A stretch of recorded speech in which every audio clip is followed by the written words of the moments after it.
Bienvenidos, ¿cómo están todos ustedes? La primera mesa de opinión de Antioquia inicia su labor del día de hoy, informativa. Hoy es el día de ¿qué, Yasmín?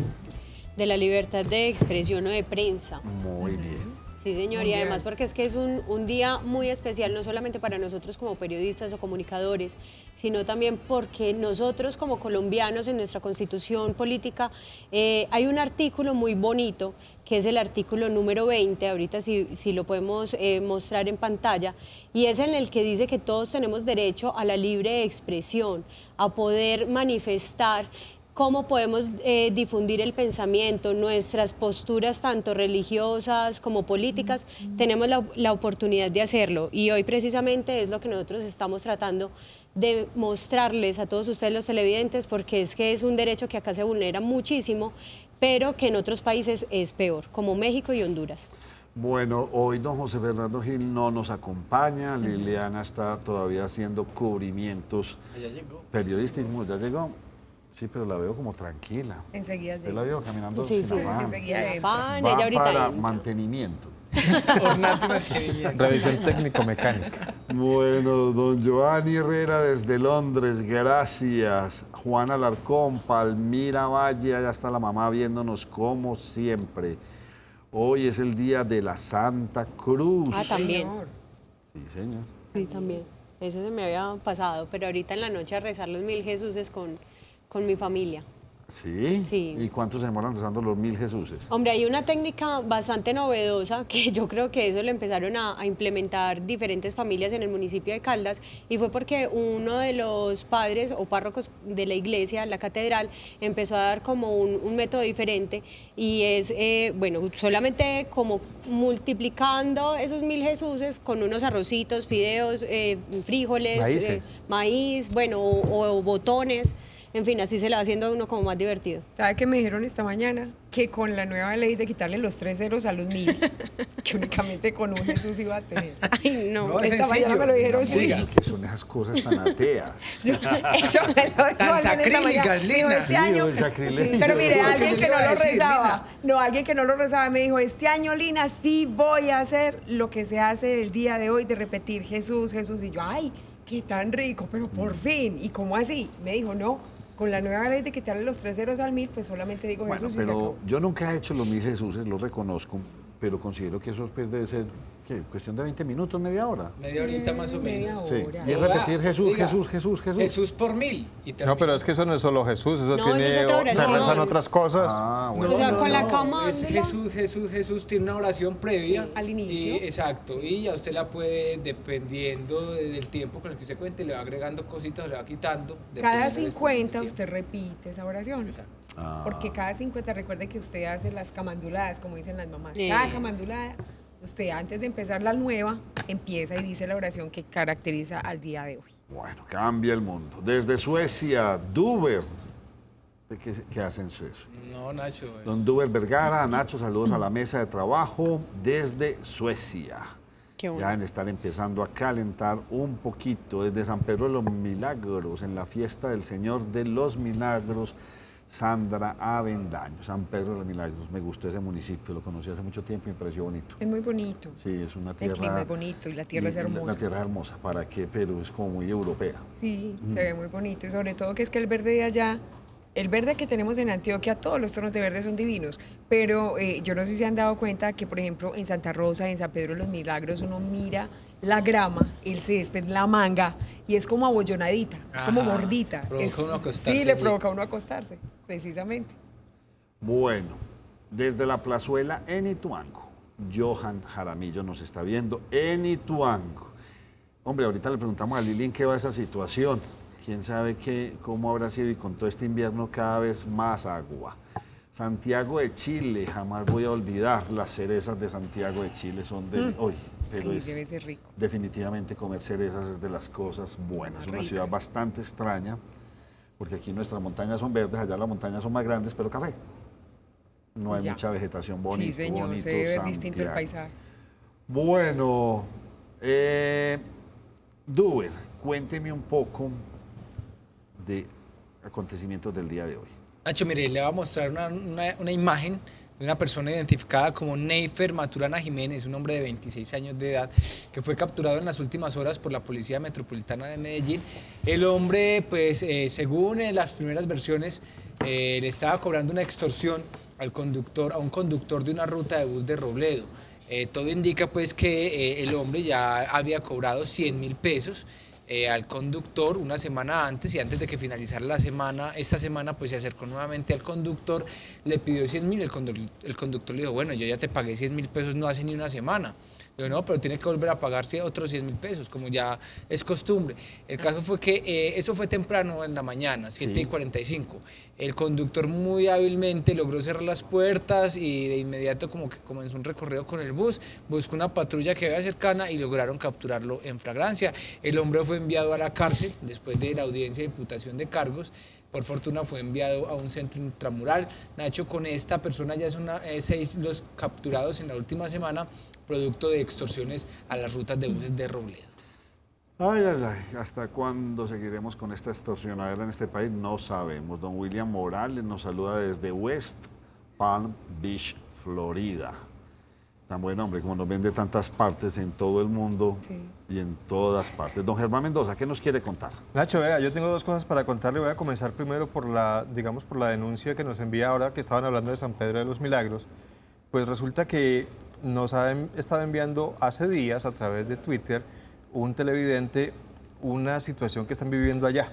Es un daño en la carretera, ellos hablan de una falla geológica de Pajarito hacia San Pedro de los Milagros. Mire esto, hace rato y ellos le están diciendo a la gobernación, ojo con esto, hasta nosotros nos regañaron porque no les habíamos contestado y entonces nos siguen mandando. Mire, de San Pedro de los Milagros, ahí sí está la carretera. Se dice que por parte de la gobernación que se estaba buscando la forma de solucionar el problema, pero ellos siguen mandando sus fotografías. Una falla geológica grande. Pero es que esto lleva ya tiempo, porque nosotros el año pasado lo mostramos. Mire, dice, voy a leer algo que nos mandó el televidente, no lo tengo aquí identificado.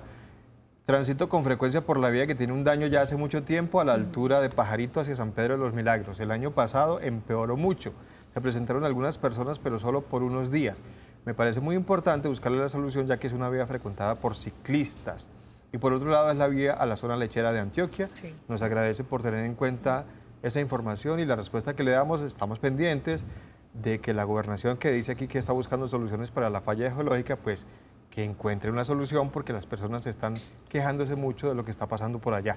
Esa es en la zona de Pajarito hacia San Pedro de los Milagros, y así está como lo veíamos. Y la otra información, Nacho, tiene que ver con la personería jurídica del partido FARC.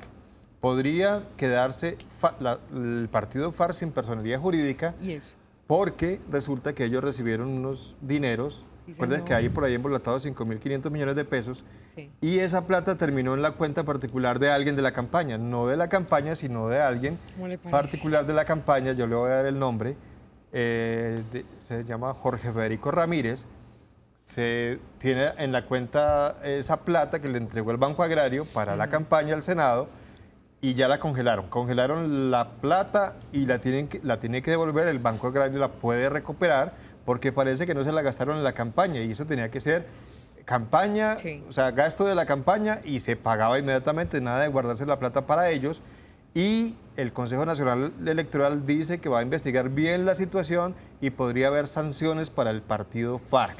Y la sanción podría ser, no es que sea seguro, pero podría ser pérdida de la personería jurídica. Y entonces si pierden la personería jurídica, ¿qué pasa? No sabemos. Pues porque prácticamente no habría partido FARC. Exactamente. Se quedarían sin partido y no sabemos entonces cómo se van a posesionar los señores que les dieron las curules. Ahí hay como un limbo y eso está pendiente porque el Consejo Nacional Electoral primero votó a favor, 6 votos a favor, 2 en contra, de congelar esa cuenta por ahora, y de ahí para adelante pues está en el análisis de qué va a pasar con la personería jurídica. Se podrían quedar pues sin nada. Y de hecho, por ejemplo, lo único que pienso es que esto está en un enredo. No, pues qué. Sí, está muy embolatado. Proceso de paz.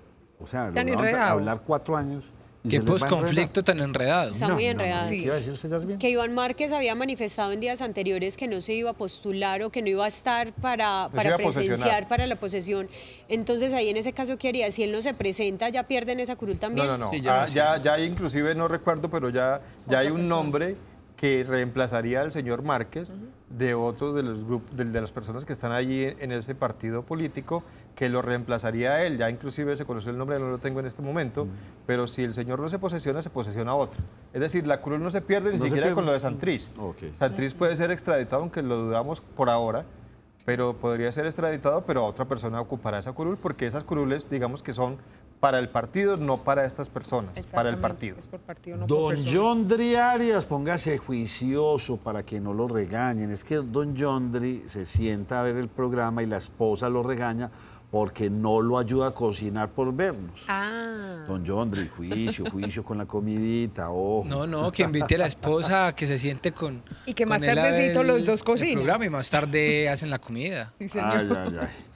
Óigame, un dato particularmente curioso tiene usted de Lina Moreno. ¿Cómo así que Viva Colombia va a cancelar su destino a Panamá por costos? Sí, señor. ¿Cómo le parece que a partir del 20 de mayo, pues ya Viva Colombia manifestó que no va a seguir prestando el servicio? Sobre todo, recuerden que la escala o el inicio del viaje que hacía Bogotá-Panamá, Medellín-Panamá, era supremamente importante.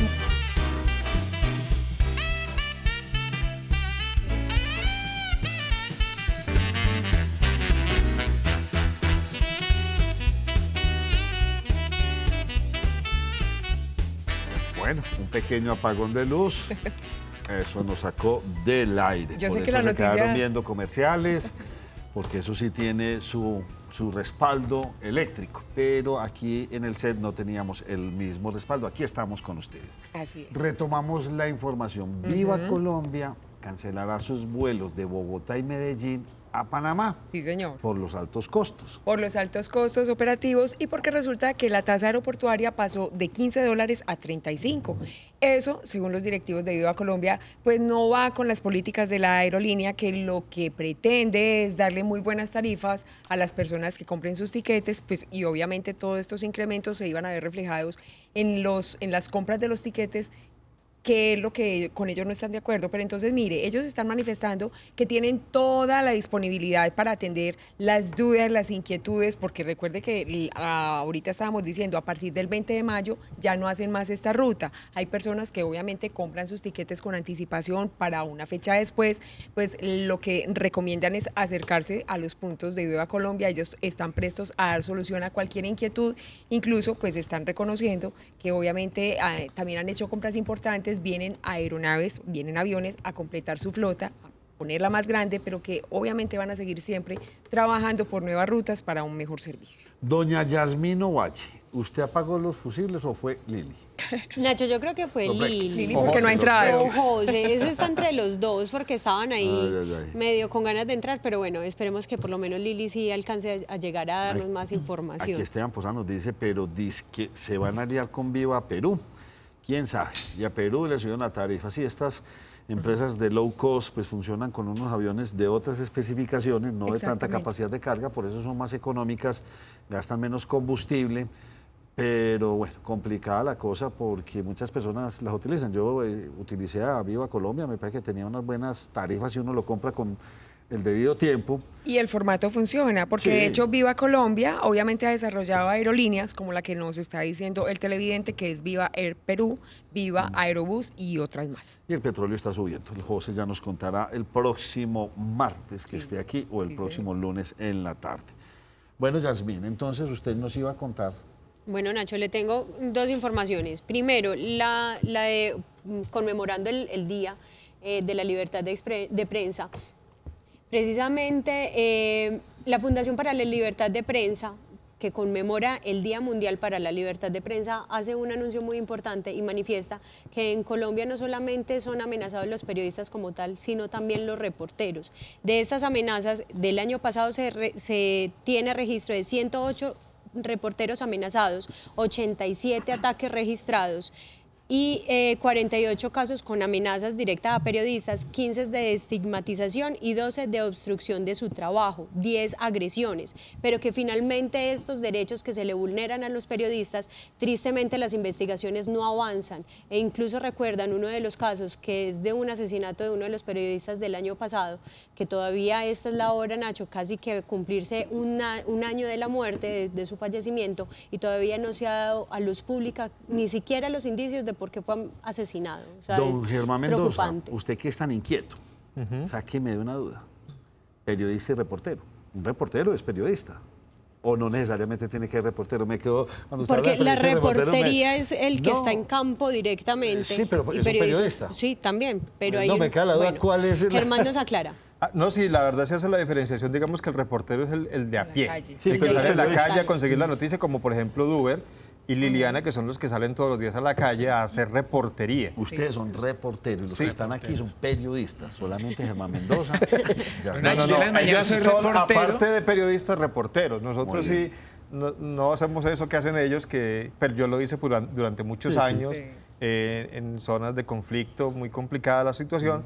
Ya uno se queda acá, más quietico, pero los reporteros a la larga son los que le ponen el pecho a la brisa, como dicen, Muchísimo. son los que se arriesgan. Hay reporteros en zonas muy complicadas como lo que pasa en el Bajo Cauca antioqueño, que hacen denuncias y están en medio de actores armados que los amenazan, los intimidan, y estas personas sí tienen una situación muy complicada. Pero usted sabe que a veces lo que uno diga, que así no salgamos a la calle, a veces uno emite una opinión o presenta una noticia y hay gente que se molesta por eso y también genera cierto riesgo. Y acuérdese usted de cuando teníamos aquí el programa En Caliente, que yo no sé cómo no nos amenazaron, pero hubo amenazas a los invitados.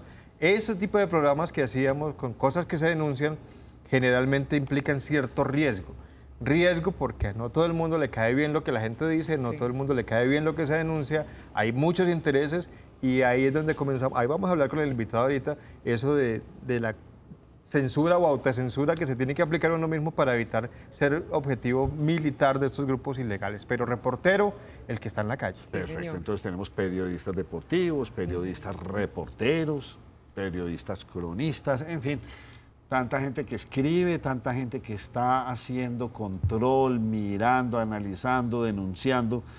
El periodismo es una función muy respetable y bien interesante y pienso yo que nunca se debería acabar. Es importante estar informados y con mucha credibilidad, no tirando las cosas porque sí. Nuestro invitado Camilo Andrés Tamayo Gómez, PhD en Ciencias Políticas y Estudios Internacionales, lo hemos invitado para hablar un poco de la libertad de prensa. En muchos países se dice que no hay libertad de prensa. Yo pues realmente pienso que eso es como a medias. Le doy una cordial bienvenida. ¿No? Un país donde no haya libertad de prensa, Corea del Norte, me supongo que podría ser un país Venezuela en donde, este momento. sí, pero coartada completamente Corea del Norte, porque allá no hay internet, no hay Google, no hay nada. En Venezuela igualmente todavía China. tienen las redes y Sí, pueden hablar, ¿sí o no? realmente. Pero es que el caso de Corea del Norte es singular en el planeta Tierra. Se manejan los medios y son lo que diga en los Estado, gobiernos, allá la religión la impone el gobierno, todo lo impone, lo que se ve, lo que no se ve, eso es muy complicado, debe ser horrible vivir allá. ¿Cómo entender este día hoy, la libertad de prensa en el mundo? De hecho, inclusive hasta el señor Trump está bravo con los periodistas. Pues Nacho, yo creo que hay que empezar diciendo que es un tema de interés público, o sea, que la información es un derecho y es un tema muy sensible para todos. Entonces, digamos que tener un día para pensar, reflexionar sobre la importancia de la prensa y del acceso a la información es muy importante. Y dos, lo que yo creo es que vivimos momentos muy particulares para hablar sobre qué es la libertad de prensa en este momento en el mundo. O sea, ustedes están hablando, por ejemplo, del caso de Corea del Norte, que es un caso claramente atípico, digamos, que a nivel mundial, porque hay una completa restricción en el acceso a la información y la libertad de prensa. Pero yo creo que lo principal es que hay muchas limitaciones para poder acceder a la información y ejercer el ejercicio periodístico en este momento en el mundo.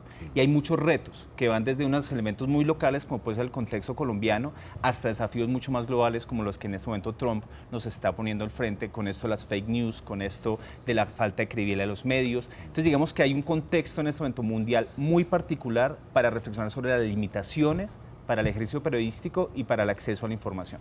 Se entiende tal vez que los medios o la prensa pues debe informar, Sí. Y esa información la lleva a uno a algo muy singular, que es la imparcialidad. Supuestamente todos los medios deberían ser imparciales, pero es bien complicado ese cuento de la imparcialidad, porque Sí, Claro. es la realidad. creemos, algún partido seguimos, nos O la gusta esta religión. tendencia, Tenemos un ideal. somos Claro. católicos o somos ateos, o sea, todo ser humano tiene Claro, una tendencia. hay un pacto. Digamos que cuando uno está con los medios de comunicación, uno elabora un pacto con los medios para creer que lo que recibe tiene esos valores de la imparcialidad, de la justicia, del equilibrio, y uno tácitamente con los medios establece ese tipo de diálogos. Entonces, cuando uno ve y accede a cierto tipo de información, uno esperaría recibir eso que se le está prometiendo. Entonces, si yo, por ejemplo, veo un canal de televisión X, un canal de televisión Y, con cierto tipo de agenda, yo espero recibir esa información. Cuando se rompe el pacto es cuando hay problemas. Se lo pongo así de sencillo. Si usted consume noticias sensacionalistas y va a un medio de comunicación sensacionalista, usted espera recibir ese tipo de noticias.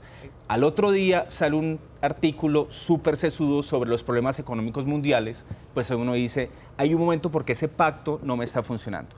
Eso sucede, y es cuando los medios de comunicación no responden a ese pacto, y más con los medios de comunicación que se llaman serios o liberales. Es decir, cuando dicen la información que voy a recibir es parcial, es imparcial, es equilibrada, y cuando eso empieza a no funcionar es cuando la audiencia dice acá hay un engaño, y ahí es donde está la crisis fundamental. Yo A mi tengo una televidente, inquietud. un segundito, mi televidente, ella es Yasmín Ovalle, Hola. periodista, y doña Lina Moreno, que me estaban preguntando, las dos bellas damas que me acompañan a izquierda y derecha. Don Germán. Yo tengo una inquietud sobre eso, porque es que, por ejemplo, en esta mesa de trabajo de aquí hay diferentes opiniones, es una mesa de opinión, y a veces como que la gente no recibe bien cuando se habla de determinados temas. Claro. Pasa en este programa y en cualquiera.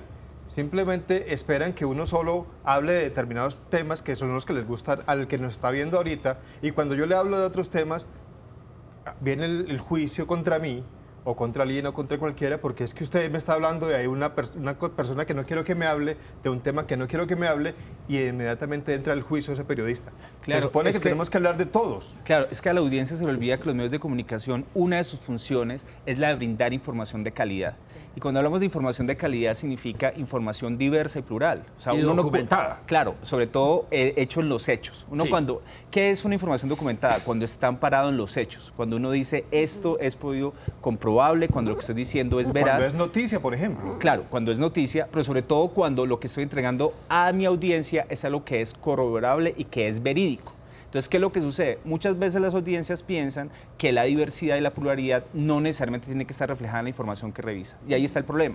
Entonces, es volver a decirle un poquito a las audiencias que es que los medios de comunicación y espacios como estos tienen que ayudar a que los valores de la pluralidad, de la independencia y de la diversidad estén en la esfera pública. Es decir, estén acá, porque si no, no tendría razón de ser este tipo de Que espacios. hablemos solo del Pero- tema que quieren unos. Exacto. Y no- Entonces no, vaya a ser nosotros un no medio nos de toquemos. comunicación donde solamente diga este es la posición o este es el punto de vista que yo voy a realizar. Pues, Pero de la hecho- diversidad es muy importante. De hecho, en la actualidad y en esta campaña electoral en la que estamos, pues se ve muy claro entre Caracol y RCN. Aquí lo dicen pues continuamente. Si usted quiere ver un contenido, mire RCN. Si usted quiere ver otra tendencia, mire a Caracol. Si usted quiere ver pluralidad, mire a Nos Cogió la Noche. ¿Sí o no, Germán? No sé si está Mira, bien. pero qué Me eché pena. la autocoña, no. Pero sí, realmente eso es lo que estamos viendo. Entonces, usted antes podía elegir entre un periódico de izquierda, un periódico de centro, un periódico de derecha. Antes eso estaba muy bien estructurado. Se ha ido perdiendo. De hecho, ahí el problema es que usted está diciendo de una relación entre un medio de comunicación y una empresa. Y cuando usted está tomando el ejemplo de RCN y Caracol, es que ahí hay una relación entre una empresa y un medio de comunicación, y ahí empieza a dar una tensión muy fuerte, porque hay una empresa como tal que tiene unos intereses que va a privilegiar por encima de la información que va a brindar. Entonces el problema es que ahí ese pacto se corrompe o no es tan claro, porque los intereses económicos muchas veces se privilegian sobre el derecho a estar informado. Pero cuando estos, Entonces, ahí está- pero le pregunto esto, pero es cuando estas empresas, porque igualmente Cosmovisión es una empresa, Sí. pero Cosmovisión no tiene vínculos con el Estado. En cambio, hay otros medios de comunicación que hacen parte de un conglomerado que sí tienen muchos vínculos con el Estado. Y ahí es En cuando la Colombia, información en se Estados afecta en la Unidos, veracidad. España. Entonces, Cuando es yo donde no se digo, afecta. claro, cuando yo no le digo derecho, mire, yo soy medio de comunicación, pongamos un ejemplo de algún país que tiene una importante acción en azucareras. Entonces vamos a hablar sobre el debate de cómo poner impuestos a las gaseosas y un impuesto al azúcar. Si yo tengo ese interés y digo, mire, yo no puedo hablar y no puedo informar verazmente sobre eso porque tengo un interés, dígalo de frente. El problema es cuando no lo dicen de frente y entonces se engaña a la audiencia y empiezan a privilegiar, entonces a decir cosas como que el impuesto al azúcar no es procedente, pero por el contrario es por reivindicar ese carácter económico. Entonces lo importante es ser transparente, es decir, la audiencia, mire, yo soy Cosmovisión, soy RCN, soy Caracol, lo que sea, estos son mis intereses y usted va a recibir esta información. Y la diversidad se da en que haya más medios de comunicación con diversos intereses. Camilo, eso es lo fundamental. ¿Cómo se mide, digamos, la libertad de expresión, la hay en su totalidad en las redes sociales, en todo lo que tiene que ver con la web? Y eso es una realidad que no podemos negar. Todo el mundo se expresa como quiere, dice lo que quiere. Desafortunadamente hay noticias falsas inundando el espectro de la web también. Hay noticias verdaderas, hay investigaciones también que se publican, que son serias.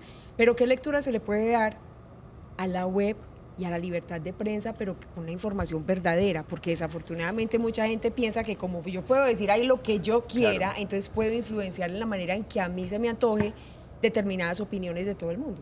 Claro, el Internet y las redes sociales han generado unos entornos de convergencia. Y es que cada uno ya puede hacer algo que se llama ser un prosumidor. Es decir, no solamente consumir noticias, sino producir noticias. Y eso ha cambiado completamente en los últimos 20 años, perdón, los últimos 15 años, el panorama. Porque ya la gente tiene la capacidad de expresar su punto de vista. El problema es cuando se genera información a partir de hechos que no son corroborables. Es decir, ¿cuál es la función de un medio de comunicación? Corroborar, contrastar, mirar que esa información es veraz, que las opiniones sean calificadas, pero cuando entramos a la dinámica de las redes sociales, cuando cualquier persona puede expresar su opinión, ahí empieza a haber un problema entre la opinión personal y la información documentada. Y es creer que todo lo que se habla en Internet tiene esos valores informativos. Eso no puede ser. Las redes sociales son un espacio de discusión, pero cuando se pasan a creer que todo lo que se discute puede llegar a ser verídico, ahí hay un problema. A ver, estamos todos con personas preparadas, periodistas, editoriales, etcétera, ¿sí o no? Sí. Y entra este ingrediente, entra en las redes, entra a que todo el mundo puede hablar. Yo a ellos los llamo los recolectores, ¿sí? Estas personas que están, entonces ven una información, llegan, la cogen, la modifican y la publican, ¿sí o no? Sí. Y entonces se va volviendo como el famoso teléfono roto. Y por eso tenemos tantos fake news o noticias mentirosas, porque me gusta hablar en español. ¿Qué tanto está afectando esta posibilidad que tiene todo el mundo de estar comunicado? Porque Facebook, ¿qué es? El periódico más grande del mundo, por Dios. Pero el periódico, ¿basado en quién? Le pongo dos ejemplos, uno positivo y uno negativo. Sí. El positivo, gracias al uso de las redes sociales, hubo toda una revolución que se llamó la Revolución Árabe, la Primavera Árabe, sí, que donde Facebook, Twitter tuvo una gran, digamos que influencia porque se pudo lograr, gracias a la información que se transmitía, cómo la gente se logró enganchar en esos medios, lograr, digamos que hacerle frente a esos estados autoritarios. Y eso es gracias a que la gente se puede expresar, digamos que es muy interesante, uno. Pero dos, el otro lado es todas estas revelaciones de Edward Snowden, todas estas revelaciones ahorita con el escándalo de Cambridge Analytica y de Facebook, de cómo la información que nosotros estamos publicando en las redes sociales está haciendo para manipular y sobre todo dañar los estados democráticos en el mundo. El referendo en Colombia, el Brexit, lo que pasó, las elecciones en Nigeria, las elecciones en Sri Lanka, lo que pasó con el referéndum en Escocia, en el Reino Unido. Todo eso ha tenido un gran impacto el uso de las redes sociales y está dañando la democracia. Entonces es como muy complicado porque en algunos momentos puede ser visto como una herramienta muy útil para promover la democracia, pero por el otro lado igualmente puede hacer efectos contrarios como lo que vemos en estos ejemplos. Andrés Castañeda es una de las personas que más opina y me dice lo siguiente, y me gusta su apreciación. En Colombia todos los noticieros pertenecen a empresarios. Eso no es libertad de expresión. Y es que entregar información no es una empresa. Sí hay libertad de expresión. El problema es que no hay pluralidad. Es decir, en lo ideal es que haya medios de comunicación que representen puntos de vista diversos. Las personas que tienen una empresa tienen toda la legitimidad de mostrar su opinión. El problema es cuando solamente podemos acceder a ese punto de vista. Entonces, ¿qué es lo que uno esperaría? Que haya medios de comunicación que representen puntos de vista de raperos, punquetos, gente de diversidad sexual, comerciantes, estudiantes, pero que logre haber mayor diversidad. Pero eso no está prohibido ni por nuestras leyes. No. Aquí puede haber un periódico de esta tendencia. La Constitución, o sea, no, claro. Sí.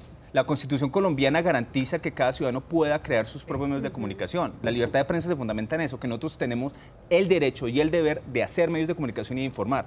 El problema es que el ecosistema comunicativo colombiano es muy reducido y solamente 2 o 3 voces pueden hablar. Entonces eso reduce completamente la manera como comprendemos el mundo, porque solamente si accedemos a lo que dice Caracol o RCN, que tiene unos intereses privados, para ver lo que sucede en un país tan complejo como Colombia, pues claramente no se puede generar decisiones mucho más informadas sobre lo que sucede. Pero entonces, de cierta manera, ahí se estaría apoyando a que a través de las redes sociales la gente esté más informada según su interés. Sí, y también habría otra alternativa, y es que las redes sociales son un espacio, pero los medios de comunicación independientes, ciudadanos, comunitarios, también son otros espacios. Los medios de comunicación públicos. Hay otro tipo de naturaleza de medios que en este país necesitan estar mucho más fuertes. Por ejemplo, yo siempre me pongo a pensar acá en Colombia, ¿por qué no hay unos medios públicos más fuertes que den una información de calidad, que le hagan competencia a los medios privados, pero no que sean vistos como, digamos, que de segunda categoría en cuanto a cobertura, en cuanto a alcance, sino que haya un sistema de medios públicos fuertes, o de medios comunitarios.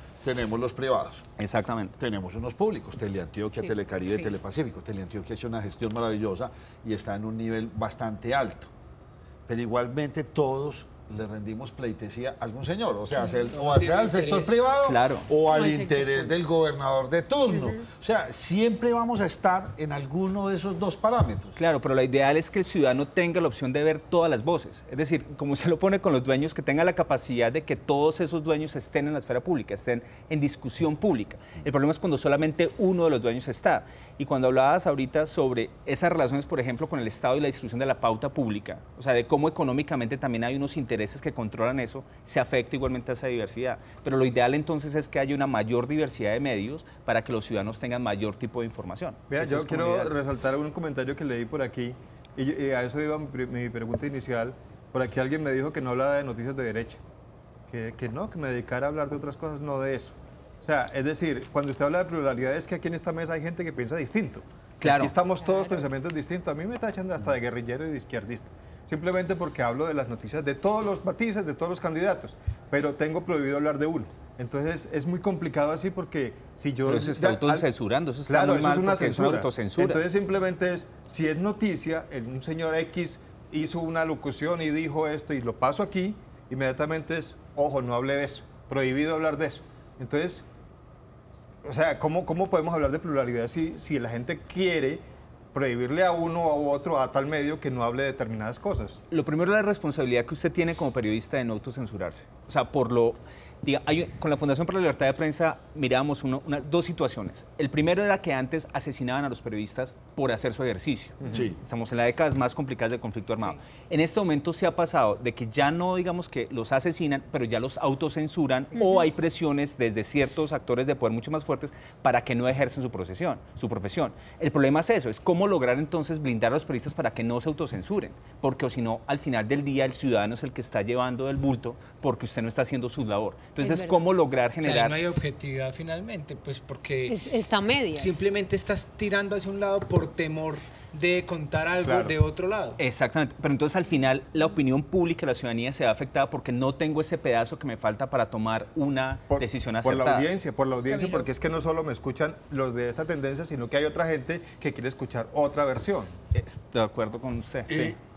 Dar noticias a veces, pues uno tiene que entregar información, pero hay veces entregar información es influenciar De acuerdo. en el que está allá detrás del televisor o del radio. ¿Dónde está ese punto? O sea, ¿las redes son influenciadoras o son informadoras? Si nosotros los medios de comunicación pasamos de ser informadores a a ser influenciadores, ¿en qué está la situación o cómo se puede analizar en este momento? Se puede analizar desde 2 niveles. El primer nivel es que los medios de comunicación tienen la capacidad de influenciar corrientes de opinión. Es decir, si yo como ciudadano recibo una información por parte de ustedes, dependiendo, digamos, que de mi situación familiar, social, los amigos, yo recibo esa información y la acepto o la rechazo. Entonces, digamos que desde teoría de la recepción, que no ser muy académico, es si yo acepto o niego lo que ustedes me están diciendo. Entonces ustedes me pueden decir, James Rodríguez es el mejor... Yo tengo el derecho a hacer el zapping, es lo que usted está diciendo. Usted- No me gustó, me fui para otro Exacto, canal. usted me dice, Ya. James Rodríguez es el mejor jugador de fútbol del mundo. yo acepto o niego esto. Sí. Claro. Pero hay información que es mucho más complicada porque atañe a lo ideológico, porque atañe a fibras mucho más importantes que hace que yo repele ese tipo de discusiones. Si yo digo el candidato A o B es la mejor opción, ahí empiezan no a generarse solamente corrientes de opinión, sino a revalidar posturas ideológicas de ver el mundo. Entonces digamos que a lo que hoy es que los medios de comunicación tienen esa capacidad de influenciar discursos de opinión, pero sobre todo y lo más importante, de poner temas de discusión que los ciudadanos no tienen pensado. Es decir, si yo empezamos a hablar acá, James Rodríguez es el mejor jugador de fútbol del mundo, no, es un tema. Otro puede decir qué ha pasado en este momento con los temas de seguridad en la Comuna 13, otro tema, o cuál es la política pública para la diversidad sexual en Medellín. Son tres temas diferentes, pero la responsabilidad es que esas agendas empiecen en la discusión pública. Y ahí está el gran responsabilidad que tienen ustedes, de que temas que no sean, digamos, que de dominio público empiecen a circular en la ciudad. Camilo, ¿Cuál es usted- el mayor problema, Sí. la mayor problemática que ves hoy día en el periodismo que se ejerce aquí en Colombia? Porque si bien hemos tenido situaciones muy duras, muy complejas, pues tampoco estamos en este momento en el peor momento, valga la redundancia. ¿Cuál es la situación por la que atraviesa hoy el periodismo y cuál es la mayor problemática que ves? Hay tres problemáticas fundamentales. Primero, la impunidad. Acá, según la Fundación para la Libertad de Prensa, el 95% de los casos que tienen que ver con asesinatos a periodistas, con violaciones a la libertad de prensa, están durmiendo el sueño de los justos en la Fiscalía General de la Nación. Acá, todavía no acá avanzado. no pasa nada. O sea, acá eso es horrible porque la impunidad es el sello de este país en temas de libertad de prensa. El segundo, lo que tú decías, la autocensura. En unas investigaciones que hemos hecho está comprobado que Colombia se pasó de que no los asesinan los periodistas, pero ahora se autocensura. Entonces, ¿qué pasa con la autocensura? No se pueden debatir temas, no se puede acceder a la información y entonces la democracia como tal de este país está completamente limitada. Y lo tercero es la gran influencia de los intereses privados sobre los intereses públicos. Esos son los tres elementos fundamentales, porque entonces no se puede construir y hablar de lo público por revalidar intereses privados. No es le decir, falta uno. esos son los tres, pero ustedes obviamente No, yo me le pueden pregunto ayudar. porque no, y los anoté aquí. Me parece interesantísimo lo que dice Germán. No, es que yo he tenido una percepción, que es que Colombia desafortunadamente es una capital y el resto es provincia. Entonces, ¿a qué hago referencia? Centralización de toda la información del país. Claro, eso es... Lo diría yo como un mire, cuarto punto, eso- pero por eso lo pregunto usted que ustedes... Pero que se lo saben. pongo es, por ejemplo, en el tema de acceso a la información con la descentralización. Es muy triste ver cómo la gente para acceder a información local no puede porque no hay medios. La gente en el Caquetá y en el Putumayo sabe mucho más de los trancones de Transmilenio, de los huecos que hay en la 93 o de los atracos que pasan en Fontibón, en Bogotá, de lo que pasa en sus localidades. Eso es muy problemático, porque no hay acceso a la información local. La gente no tiene ni idea de lo que está pasando a nivel local y eso es muy, muy grave porque entonces están preocupados por otro tipo de cosas y nada que les Entonces, afecte. Pero, por ejemplo, la opinión, ya para rematar mi idea, Sí. entonces, y la gran opinión, los grandes opinadores de este país están en el centro. Y en las regiones no hay quien opine. Por eso nos cogió la noche la primera mesa de opinión de Antioquia. Porque es que realmente no existía como que, no, que van a opinar en las regiones. Déjenos que nosotros manejamos la agenda periodística del país. ¿Estoy equivocado en esa No, percepción? está de acuerdo es por la diversidad de medios, porque entonces como no hay espacios como estos en todas las regiones, entonces es muy importante promover este tipo de espacios en todas las regiones, en todos los municipios, para que realmente se pueda lograr construir debates e información local. Pero lo que usted dice es completamente cierto, Nacho, porque si se centraliza la información solamente desde Bogotá o desde Medellín, ¿qué pasa con el resto de 35 millones de habitantes que tiene este país que no pasa por esos circuitos de información? Entonces yo no sé, en Caquetá feliz viendo cómo atracan en Transmilenio cuando hay problemas medioambientales, de minería, de derechos de salud y Del eso no hueco se en la habla. calle. Pero O sea, es más un Pero problema de la- mal direccionamiento de los medios, porque se supone que un medio nacional debería de ser para entregar contenido de interés nacional, que a todos nos incluya. Para eso está en Bogotá City TV, de pronto acá en Canal Capital también. Medellín y en el área metropolitana Cosmovisión, Teleantioquia y otros medios. Y cada región tiene su medio local. O sea, Debería. es un mal direccionamiento el que existe precisamente de esos medios grandes porque no entregan el contenido que como periodistas deberían entregar de interés nacional. de acuerdo con lo que dice, y dos, que no se logra estimular la creación de nuevos medios de comunicación a nivel regional. Cosmovisión Sí, es uno y lo dejamos clarísimo. Entonces, listo, que la responsabilidad de los grandes medios nacionales de cómo cubrir lo que ellos llaman las regiones, que eso, de ahí es una mirada muy despectiva porque es el otro, la periferia. Sí, Eso sí. es muy complicado. Los de afuera. Pero dos, es entonces cómo lograr construir medios de comunicación acá en lo local. Entonces, ¿qué responsabilidad tiene el Estado local? ¿Qué responsabilidad tienen los comerciantes? O sea, todo el mundo para hacer lo que pasa. Pero que Entonces, dijimos en doble el vía. principio de su charla, no hay políticas de Estado que apoyen y generen que empresas, por ejemplo, como Cosmovisión o muchos otros medios, no progresen. Exactamente. Nacho, ¿Por o qué que- los castigan de una vez con 30 millones de dólares por una frecuencia? Bueno, lo volvieron, el mismo Estado lo volvió el gran negocio y no dejó que hubiera pluralidad, aunque sí hay pluralidad, pero no dejó que eso Pero es lo que Está se hecho llama- para los grandes o está hecho para poderes. eso. Y eso atenta a lo que se llama la democratización de la información. O sea, ¿cuál es, digamos, que el problema ahí? Que no está democratizado el acceso a la información en el país. Entonces, muy pocos, solamente los que tengan el dinero, pueden entonces hacer información que tenga cobertura más amplia, como acá, o por el contrario, usted tiene que acceder con muchas problemáticas a frecuencias de emisoras comunitarias o emisoras ciudadanas. Es muy problemático. O que de cierta manera el Estado no les interese que se generen esos nuevos medios en zonas tan cruciales o críticas en las que sí se están viviendo como unos conflictos particulares que los afectan. Y se lo digo, lo que estás diciendo, me tomo un ejemplo. En la investigación que hicimos con la Fundación para la Libertad de Prensa, Y- nos dimos cuenta que en ciertos sectores del país el único medio de comunicación que promueve información local son los medios del ejército, de la policía y de las fuerzas militares. ¿Qué significa eso? Que si yo, por ejemplo, estaban ahorita hablando de Urabá, en Urabá la principal fuente de información local es la emisora del ejército. Entonces, obviamente a ellos no les interesa generar una información plural, diversa, sino sencillamente hacer una información que vaya de acuerdo a los intereses de las fuerzas militares. Entonces, eso es muy problemático porque se coopta entonces la discusión y entonces un actor, en este caso las fuerzas militares, reproduce una militarización de la sociedad civil. Camilo, ahorita, bien, sí, bien, es que es bien. una cartografía de la información precisamente, de lo que él estaba manifestando ahorita, que en muchas ocasiones el periodismo local se está extinguiendo precisamente porque se silencian esas voces que hacen unas denuncias directas. Exactamente. En un proyecto que hicimos con la Fundación para la Libertad de Prensa, donde monitoreamos el acceso y la calidad de la información local en todo el país, nos damos cuenta que en ciertos sectores hay muchas problemáticas que no se hacen visibles. Para el caso de Antioquia, el tema de la minería en el suroeste. Eso no se habla de los problemas ambientales, de toda la problemática de derechos que hay ahí, de una manera profunda, que logre de alguna manera generar un debate colectivo de qué está pasando en términos medioambientales en el suroeste. Dime. Sí, no, es que acá incluso en esa parte de lo de la cartografía dice de los 662 municipios que han mapeado con esta información, Ahí está. 388 corresponden a zonas en silencio, lugares donde no existen medios de comunicación que produzcan noticias locales, lo que nos manifestabas ahorita. Exactamente, o sea, en esa mirada del mapa de Colombia es muy triste porque todos esos departamentos no hay acceso a información local. Lo que les decía que la gente, no sé, en el Meta sabe más de lo que sucede en el centro. En los blancos. No, pero ¿Qué? oiga, es que usted Acá. dijo una cosa ahorita tremenda.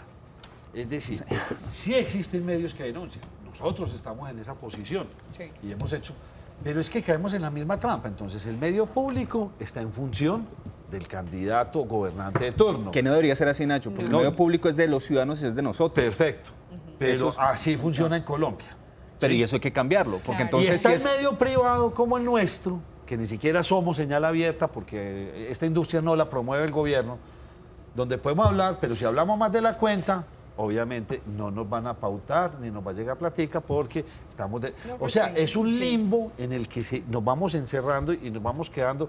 Ustedes hablan muy bien, nosotros no podemos hablar y entonces queda uno Además, es coartado. como un círculo vicioso, Nacho. Sí, es un círculo virtuoso. No Exacto, vicioso, sino más virtuoso. bien. Pero entonces la virtuoso. pregunta es qué responsabilidades y cómo va a asumir la ciudadanía esta problemática. Porque es que lo que digamos que la gente no se da cuenta es que la información al ser un bien público necesitamos y tenemos que exigir mayor diversidad en esa información. Porque es que esa información que me dan me ayudan a mí a tomar las decisiones de mi vida.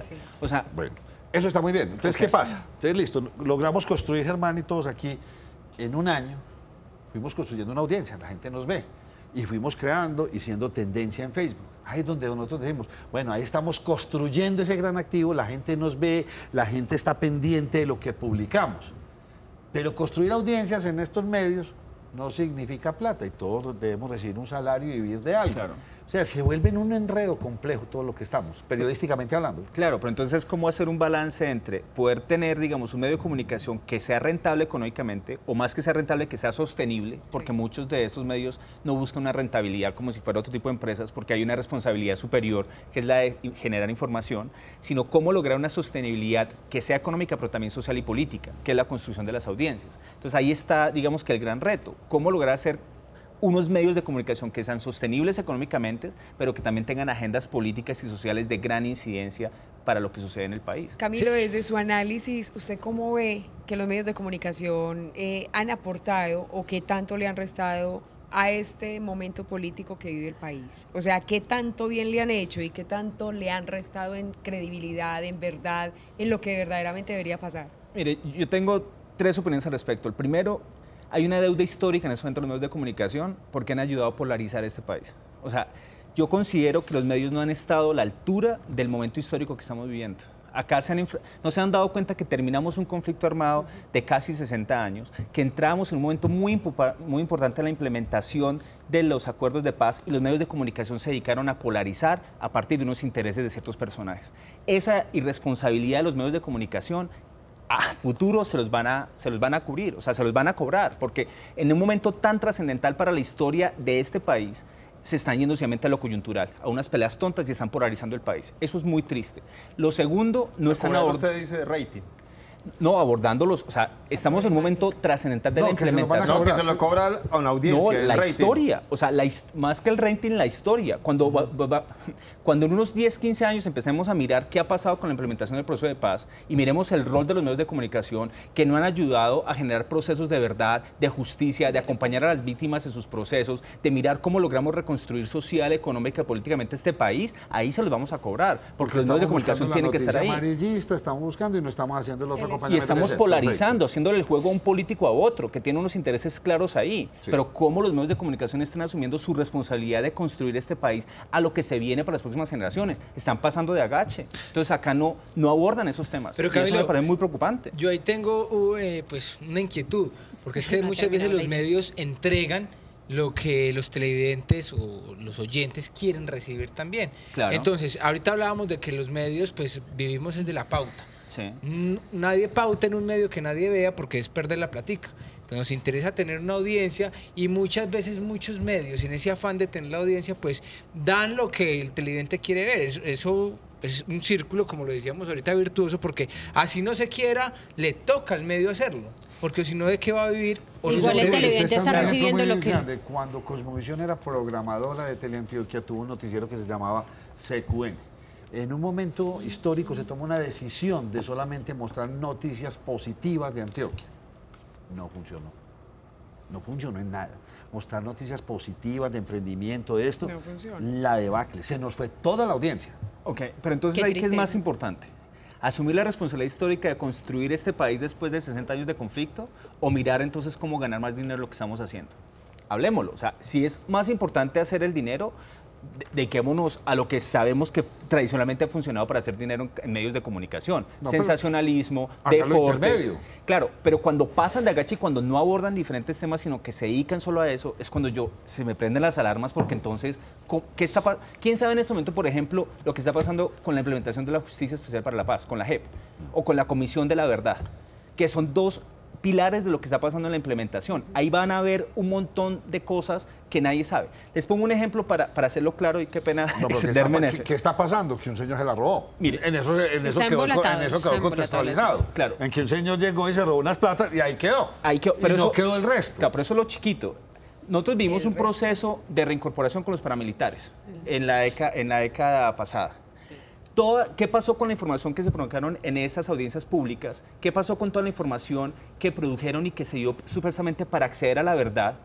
¿Y qué pasó con los medios de comunicación reclamando para que esa verdad se hiciera pública, esa información se hiciera pública?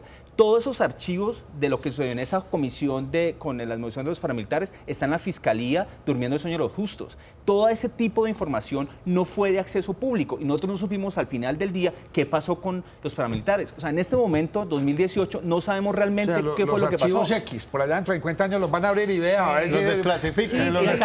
Pero mire que usted toca un punto también bien importante y no es que muchas veces sea culpa del mismo periodismo no mostrarlo, ni que no se quiera mostrar, sino que también las autoridades buscan la manera de ponerle la zancadilla a la prensa, al periodista, para que no lo muestren, Claro. porque así, eso pasa acá en Medellín. Es el asunto, hay no muchas conviene. cosas, ¿no?, que mantienen en la calle que las autoridades las tapan. Y uno sabe que aquí suceden cosas muy raras y muy extrañas, pero le ponen zancadilla a los periodistas para que no muestren. Entonces esos procesos quedan rotos porque información que es pública no termina siendo pública, sino de unos 2 o 3. Totalmente de acuerdo. Con la ley de justicia y paz de los paramilitares, la ley para acceso a la información no permitía que los periodistas pudieran acceder a las declaraciones públicas de los jefes paramilitares. ¿Eso qué fue lo que pasó? ¿Qué fue lo que hizo? Que nosotros no pudiéramos acceder a esa información porque se restringía ese acceso a la información, que era público. Las víctimas, entonces si el señor paramilitar iba a decir qué era lo que pasaba, la víctima tenía que hacer un montón de procesos kafkianos para poder ir a la audiencia para saber quién le mató al papá. Eso legalmente es una perversidad. Eso ya sabemos que no funcionó, eso ya sabemos que fue perverso y que minó completamente el acceso a la verdad, de la justicia y la reparación de las víctimas de los paramilitares. 15 años después, estamos en este proceso y nadie está hablando de eso. Nadie está hablando de qué va a pasar cuando pasen las personas de las FARC, cuando pasen las personas de los paramilitares de nuevo, del Estado, a contar sus roles de verdad. Y acá, ¿cómo vamos a hacer con la información? ¿Cómo lo vamos a preparar?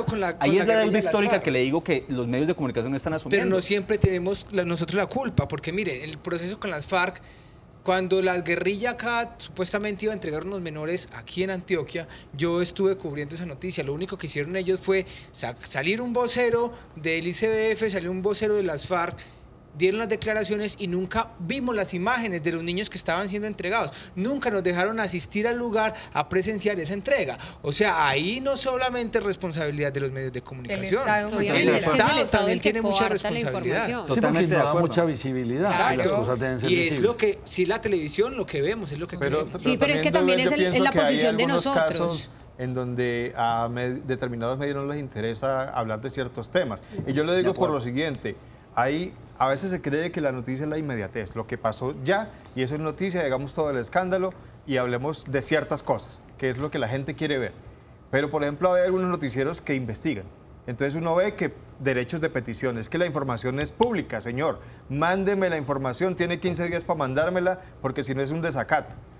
Los periodistas tenemos digamos que unos términos que agilizan la labor y uno puede mandar un derecho de petición a una entidad, hasta entidades privadas se puede. Y entonces se va recopilando la información y se comienza a publicar. A veces nos quedamos solamente en publiquemos lo que es ya, lo que es noticia ahora, y esa investigación la dejamos para otros. Y no nos interesamos por los temas, porque también lo decía usted ahorita, hay intereses. Entonces manejamos ciertos intereses, ciertos medios manejan intereses y esta verdad no me interesa esta verdad y nos quedamos ahí. No nos podemos culpar todos, Duber, porque hay momentos en que la fuerza pública, los gobernantes son un obstáculo. Pero hay instituciones que están obligadas a dar la información y la tienen que entregar. Hay que tener, sí, paciencia y hacer los trámites necesarios y la tienen que entregar. Dos cosas con lo que usted está diciendo. Lo de seguimiento me parece muy importante. Acá en Colombia no se hace periodismo de seguimiento. Acá es el periodismo que registra El día a hechos y día. sucesos, del día a día. Pero hay un montón de temas que no se siguen y que precisamente por eso no permite que haya contexto para entender lo que sucede. Entonces es un gran problema. Y lo segundo, con razón a lo que me decía, es que el tribunal que ahorita está de justicia es precisamente para poder que esa información esté mucho más robusta y más compleja. Pero cuando los medios de comunicación no tienen una sensibilidad para saber qué se va a debatir o cómo se va a empezar a debatir en esos tribunales, pues es cuando yo digo, entonces, ¿cómo van a formar esa verdad y cómo van a ayudar a que esa verdad genere un mejor espacio de reconciliación para el país? Eso es lo que me parece. De cierta manera, nosotros como periodistas en muchas ocasiones llegamos en primer lugar, ¿cierto? O sea, estamos en el lugar de los hechos para poderle llevar una información a la comunidad, a los televidentes, a las personas que nos leen de pronto en las columnas de opinión. Pero de cierta manera, ¿cuál es como ese valor agregado que nosotros deberíamos tener en cuanto a formación, no solamente periodística, sino en cuanto a formación de derechos humanos para poder ser más sensibles ante la actualidad del país? 3 cosas. 1, proveer siempre contexto. O sea, los hechos que suceden o cualquier tipo de información que tiene un alto valor de derechos humanos necesita ser contextualizada, porque el contexto es lo que permite dimensionar la importancia de esa noticia. Es decir, no, denme un ejemplo de una noticia de derechos humanos que haya pasado. No, Mataron un líder de Ríos Vivos ayer. Exactamente. perfecto. Si usted entiende por qué Ríos Vivos es importante, cómo eso puede ser un corredor estratégico para la guerra, qué influencia tenía ese líder en la comunidad, qué temas se estaba abordando, si usted permite dimensionar y dar más contexto a ese hecho en clave de derechos humanos, eso permite que el ciudadano sepa que allá hay algo mucho más importante que hayan matado a una persona. Lo segundo, la dignificación de las víctimas a través de la noticia. Seres humanos. Claro, las Ya. víctimas en este momento en ese país lo que están buscando son reparaciones simbólicas. Y una manera de reparar simbólicamente es cuando se dignifica la vida de la víctima a través de acceso a informaciones noticiosas donde se da esa dignificación a partir de la Cuando verdad. son seres humanos y no son muertos, ni estadísticas. Eso lo Exacto, tenemos clarísimo. Exactamente. Números. El trato respetuoso hacia la víctima, que eso en este país brilla por su ausencia. Acá las víctimas no son tratadas con una manera mucho más respetuosa. Y finalmente, siempre estar pensando en cómo se va a construir el relato de memoria histórica que va a ayudar a este país. En 15 años, estos medios de comunicación que abordan estos temas serán las fuentes para poder seguir reconstruyendo la verdad de lo que sucedió. ¿Cómo generar entonces en estos medios, en estas piezas periodísticas sobre derechos humanos, toda la mayor información, dar la mayor claridad de información que sirva de testimonio para construir la verdad y la memoria de este país? Si queremos saber qué pasó, hablando del tema de los paramilitares, no sé, en Córdoba, uno tiene que ir al periódico local El Meridiano de Córdoba y tomar todas las notas periodísticas y empezar a analizar cuáles son los datos que están ahí escritos. Si tú haces información de derechos humanos y logras mostrar en tus informaciones esa información tan detallada, en este momento te puede parecer una cosa muy pequeña, pero a futuro va a tener una gran relevancia porque ayudará a construir el relato de memoria de este país. Yo quiero, ya para terminar, y me parece, qué buen invitado usted, lo felicito. Muchas gracias, Nacho. Excelente la forma de hablar. Hablemos de los jóvenes. A mí estuve en algún taller y alguien me decía, hombre, es que un joven es joven hasta los 30. Hasta los 30 está metido en Instagram, viendo la fotico, viendo lo que pasa en su entorno. Pero después de los 30, cuando ya empieza a trabajar, cuando ya tiene que estar en la comunidad, de pronto está casado, que ya eso como que no se ve mucho, ya empieza a interesarse por lo que pasa en su entorno y es la recuperación de ese televidente o ese posible consumidor de noticias. ¿Por qué? Es que ya me interesa lo que el hueco de la esquina, ya me interesa si este murió, bueno, en fin, ya empiezan a interesarse. ¿Cómo están consumiendo los jóvenes en la actualidad la información? Y si es verdad lo que yo digo o lo que me dijeron en este taller. Hay, igualmente, ¿qué puede hacer con los... Hay tres cosas fundamentales para entender eso. Uno es lo que se llama la convergencia de los medios. Y es decir, las formas tradicionales como ustedes, que me imagino compartimos un cierto rango de edad, son muy diferentes a los que los adolescentes tienen ahora. Sí. Y una palabra clave es la instantaneidad. Es decir, los chicos ven videos de 3 minutos para informarse, no ven más de clips de 1 minuto y medio, y eso se llama la instantaneidad. Es decir, tenemos audiencias y los jóvenes son consumidores de información instantánea. Acá pedirle a nuestros chicos que se vean y que recuerden el pasado en presente. No sé si se acuerdan de este programa Claro, que se sí, llama El pasado al presente. Abelardo Forero de Benavides y Ramón de Sí. Subiría. Que era una conversación erudita de 2 horas de 2 grandes Sí. varones Ya. colombianos, blancos obviamente, porque en fin, pues eso nos lo podemos poner a los chicos. Ahorita en este momento es cómo informarse tal. Y de ahí que los formatos estén cambiando. Ajá. Ejerzo como la puya, que son Sí, cosas de 3 minutos, micronotas. todo lo que tiene que ver con los youtubers, son cómo adaptar esos contenidos a esas nuevas formas, que uno es con claramente la inmediatez. Sí. Lo segundo, lo visual. En este momento, la manera para como los chicos se informan y como acceden a información pasa mucho más por lo visual que por los grandes relatos escritos. Entonces, todo el auge de las infografías, todo el auge de experiencias de comunicación transmedia, crossmedia, donde lo visual tiene su gancho, es la manera como los jóvenes están. Y lo tercero, que es lo más interesante, es que los jóvenes mismos también producen su información. Entonces, ¿cómo se informan? Ya no se informan por las tradicionales fuentes, que son los medios de comunicación, sino entre sus mismas redes de sentido. Y de ahí que un youtuber pueda generar la opinión pública mucho más fuerte entre los jóvenes que cualquier programa de televisión. Entonces ahí está como las tres raíces de los chicos. Y sobre todo que son audiencias mucho más móviles, mucho más difusas y sobre todo mucho más instantáneas. Difusas no quiere decir que no sean profundos. O ellos en el tiempo irán empezando a lo que les gusta profundizar, sea información deportiva, política, internacional. O sea, los jóvenes después de los 30 años empiezan ya a profundizar o ya esta generación se va a quedar así para el resto de la vida. Sabes que yo sí creo que tienen una gran conciencia política los jóvenes a pesar de lo que no dicen. Y uno lo ve, por ejemplo, no sé, en la actual campaña electoral, la gran mayoría de gente que hace movilización, por ejemplo, por un candidato como Petro en las redes sociales son jóvenes, o sea, son eminentemente jóvenes. O todas las personas que atañan con Sergio Fajardo. Pero digamos que el ejemplo más claro para mí fue lo que fue la Ola Verde, Mocus, que fueron con Mocus, exactamente, que son jóvenes. Entonces yo no creo que los jóvenes sean apáticos políticamente. Yo creo que es que en este momento nosotros como adultos no hemos podido comprender las nuevas formas como ellos viven y asumen la política. Pero yo sí creo que sí los jóvenes. Es que usted ahorita dijo una palabrita y no la tengo que decir. Usted habló de la puya. Sí. Personalmente lo veo. ¿Pero no te gusta? Pero me genera como escozor, sí, porque digo, esto es la manera más irreverente de decir todo. ¿Cómo no transgredir? ¿O será que entonces ya los jóvenes se van a acostumbrar a que recibir la información estilo la puya? O es un lenguaje póngale nuevo. la firma, van a salir pulleros a dos manos. Claro, es que son los nuevos lenguajes y las nuevas narrativas. Entonces, a ti no te va a gustar porque es que eso no es para vos. La puya no es para personas como las que estamos sentados acá. Las pullas son para personas entre los 13 hasta los 17 años. Esos son los grandes consumidores de una narrativa como la puya. Y ahí salen un montón de productos audiovisuales que van a unas audiencias puntuales, porque lo que sucede ahora es que las audiencias son fragmentadas, es decir, ya son unos nichos tan concentrados de jóvenes, de adultos, que las narrativas han cambiado. Entonces, para nosotros, claro, un programa de televisión como este está maravilloso, uno lo ve, lo siente, pero para un chico de 13 años pasa por otros formatos y otras narrativas y otros lenguajes, que eso es lo que no nos hemos dado cuenta. O sea, usted nos dijo, somos para viejitos, qué bueno. Claro, claro. Pero, y sorprendentemente el público también de nosotros claro, Nacho, que se reporten nuestros jóvenes a través de redes nuestra sociales. joven Liliana, venga, No, reporte. y se acaba de reporta. perder usted de un tema debido a su trabajo bastante. Pues hombre, yo le quedo muy agradecido. No, Espero usted, muchas volverlo a gracias por invitar la aquí al invitación. programa. Gracias. Bastante interesante. Hoy es el Día Mundial de la Libertad de Prensa. Creemos que estamos colocando un pequeño grano de arena aquí en Nos Cogió la Noche. Lo venimos haciendo.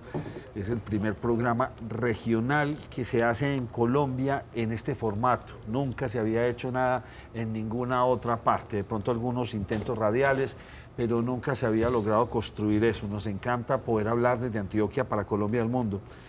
Colombia es un país ya de regiones, como siempre lo hemos dicho, y hay veces uno decir, no, me voy a meter a dar información, el que mucho abarca poco aprieta, en resumidas cuentas, hay veces es mejor fortalecer nuestro acontecer regional o cultural, metiendo el eje cafetero, de pronto el Valle del Cauca, pero cuando uno aspira mucho, definitivamente la información se vuelve muy poca, Claramente. ¿o Sí, no? señor. Sí, de acuerdo, hay que enfocarse en la realidad en este momento, pues yo creo regional, local, pero sobre todo teniendo en cuenta de cómo fortalecer la democracia a nivel regional y local. Que es la gran Dice responsabilidad. Tera Conta, Nacho, pregúntale por el método de comunicación y el experimento Fox. Uy, oiga, eso sí es grave.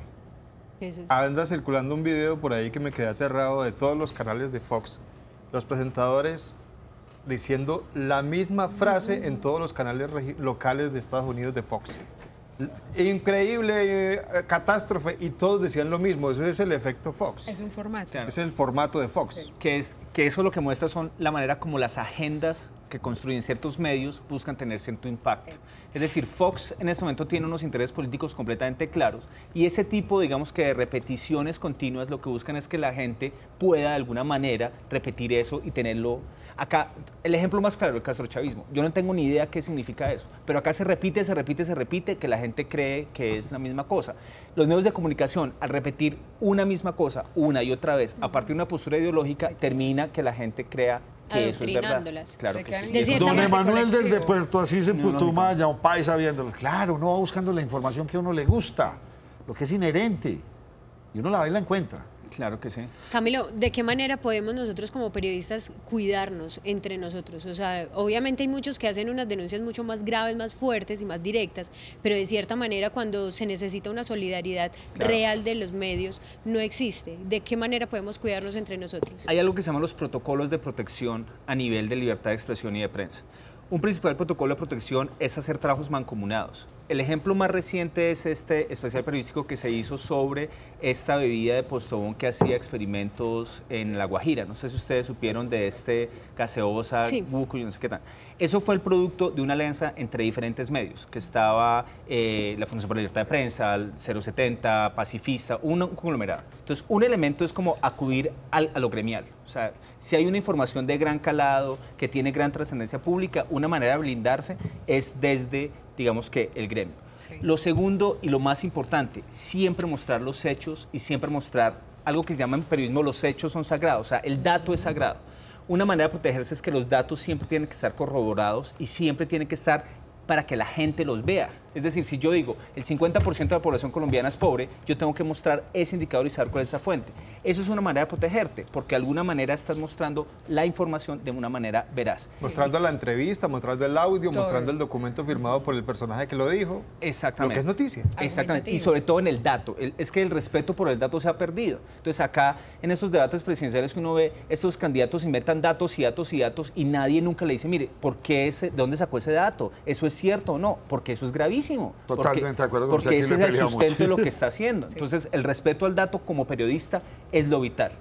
Y lo tercero, digamos que para cuidarse, y es digamos que la gran, es ser mucho más respetuoso con los temas que son más sensibles. Llevarse, digamos que, realmente preguntarse, ¿esta información que estoy haciendo está ayudando a construir lo público? ¿Está ayudando a ser respetuosa, es equilibrada? Pero sobre todo, no, digamos, no caer en la tentación de no hacer bien el trabajo periodístico por el sensacionalismo, por ganar más rating y sobre todo por irrespetar a la audiencia, porque eso se lo cobran. Lo de Fox que están diciendo, eso el efecto Fox es porque la gente no es tonta.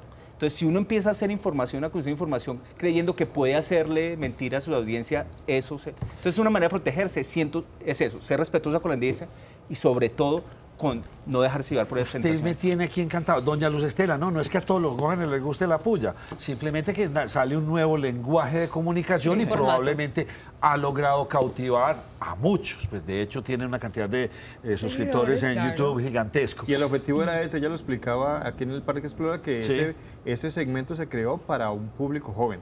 Y Claro. por eso obtuvo el apoyo de Fidel Cano, se Fidel llama el Cano. Fidel Cano del espectador, porque querían apuntarle a otro público. El público es ese. Para que lo poderlo vean otras mantener personas y les informado. guste, ya eso es distinto.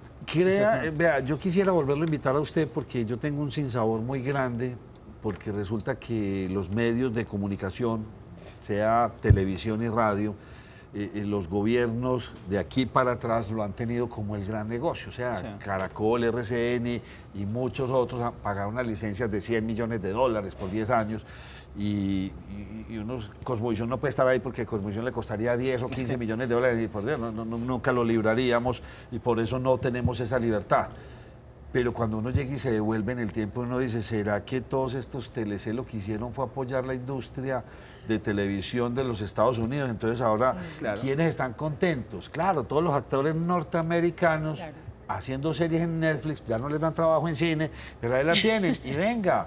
En Colombia hay ¿cuántos? 600, 700.000 seguidores, o suscriptores pagando 20.000 pesos mensuales. Entonces, o sea, lo que hicimos fue construir con tanta norma, construirle trabajo a esos extranjeros y destruir el trabajo y nuestra cultura. Y a eso vamos. Mire, cuando yo le decía que se privilegia lo privado sobre lo público, es que uno no puede entender por qué un país de casi 50 millones de habitantes solo tiene 3 canales de televisión públicos. Sí. 3. Tiene la menor cantidad de periódicos por departamento que hay en Latinoamérica. O sea, usted va a Brasil y en Brasil hay 75, 80 periódicos de circulación diaria. Acá en este país solamente, ¿cuántos hay? 2. O sea, la gran falta tirada. de medios de comunicación acá es crítico, pero a nadie le importa. Entonces, ¿qué es lo que sucede? Claro, el TLC, ¿qué es lo que muestra? Uno de los grandes debates cuando se hacía el TLC era cómo reducir que Colombia, o sea, la idea era cambiar el 70-30, no sé si ustedes se acuerdan de esas discusiones, Sí. y era que el 70% de la producción en este momento tenía que ser colombiana y el 30% extranjera. Sí. En el TLC lo que se buscara hacer era un 50-50, es decir, que la producción que se ve televisiva en este país fuera 50% de Estados Unidos y 50% colombiano. Eso fue una guerra a muerte, pero en el fondo lo que estaba priorizando era ¿qué? El negocio. Entonces acá no importaba que el 50% de la producción colombiana se fuera al garete porque tenía que priorizar esas relaciones comerciales. En Y 10 la años gente estaremos viendo Netflix y no más. Y nuestra cultura se acabó. Pues yo no creo que se acabe, se reconfigura, porque entonces pagas por Narcos. No es que se acabe, es cómo se muestra y cómo se representa. No, entonces total. claro, Netflix va a venir a buscar Claro. contenidos a Medellín y venga, señores, hágame Ya. una serie de Narcos. Claro, es o que hágame ya una de le mafiosos, hicieron. por Dios. Pero ya Es que ahí Y eso está, es lo que ahí está está la demostrando. discusión, el punto Claro. de vista. Señores. Porque entonces Netflix, ¿qué va a mostrar? Usted ¿Cómo va a me mostrar salió- Medellín? Entonces, como Narcos, o cómo vamos a mostrar acá como Pablo Escobar, el patrón de... O sea, cómo nos vamos a narrar. Y al final es una discusión de cómo nos Sí, pero narramos vaya, y si cómo usted nos vende La Casa de representamos. las Dos Palmas o si vende esas series y esa cultura no está tan maravillosa, probablemente no la van a comprar. Muy buen conversador, lo vuelvo a invitar Muchas porque ese gracias a tema ustedes. lo quiero desarrollar. Bueno. Hacemos una pausa con mucha urgencia con una recomendación de Lina Moreno. Claro que sí, Nacho. Y es que les voy a preguntar que si ya están preparados para el regalo de mamá. Les tengo muy buenas noticias. Mejor dicho, les tenemos porque Farichi Jean les trae lo mejor.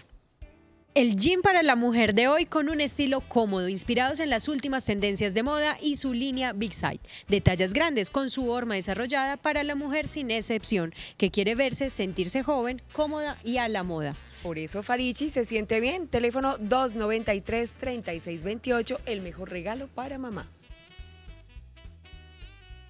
Estos son los recomendados de Nos Cogió la Noche. Cambia tu vida, renueva el color de tu sonrisa. Blanqueamiento dental de última generación en Odontoespecialistas. Durante este mes, evaluación sin costo y 30% de descuento. Pide tu cita al 444-0628. Centro Comercial San Diego, consultorios 1008 y 1009. Odontoespecialistas.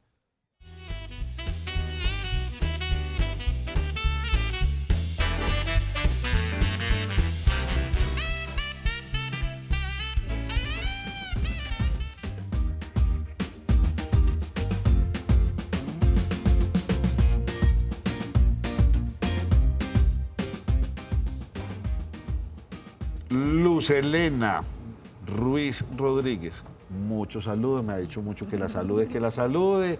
Primera vez que nos ve por televisión, antes nos veía por su teléfono. Qué bien.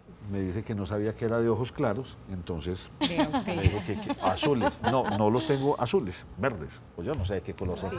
Doña Jimena, ¿cómo está? Nacho, muy bien, muy contenta porque hoy vine con unos súper invitados. Ustedes han escuchado un poquito hablar sobre la robótica Sí, Claro. sí. y conocen un poco de la robótica. Mírelo aquí, usted no sabía, él es un androide. La robótica. Ay, no, pobre. Sí, Jimena. La robótica, les cuento un poquito, son productos hechos por nosotros los seres humanos que también prestan un servicio y pues hoy traje dos chicos que se ganaron un super concurso en Bogotá. Ese concurso se llama el Concurso Nacional de Robótica Ingenio Mercury 2018 y Envigado como municipio quedó en el segundo puesto y también por supuesto nos acompaña el profesor. Yo primero quiero preguntarle al profesor Fabio Zapata sobre, antes de presentarle a los dos chicos, ¿qué es este cuento del Master Teacher Professor? ¿Cuándo salió? ¿Dónde surgió? Y en Envigado, y que cómo así que en todas las instituciones educativas de Envigado están enseñando robótica. Bueno, empezamos en el año 2015. Allá a las instituciones se les dotó de robot, a todas las instituciones. Entonces empezamos a dar los primeros pasos. A nivel local se hizo competencias y estuvimos en los primeros lugares. Ya en el año 2018 participamos nosotros, como dice la presentadora, en la parte en Bogotá. Allí, a ver, es una experiencia muy bonita. Eso marcó con la colaboración del Centro de Innovación y Desarrollo de Envigado, auspiciado por Secretaría de Educación. Entonces, le debemos muchas de las gracias a ellos por dar esos alientos a la parte de la educación en la cual podemos explotar las competencias cognitivas de nuestros muchachos. Total. Y aquí tenemos a este par de ganadores, a Samuel y a Juan. Bueno, Juan, cuéntenos un poco cuánto se demoraron ustedes en desarrollar este robot. Y yo quiero que por favor nos lo muestres, cómo es que lo manejan ustedes a partir de una Manipúlelo. aplicación. Sí, señora. A ver. Pues nosotros nos demoramos armando los robots un mes. Un sí. mes.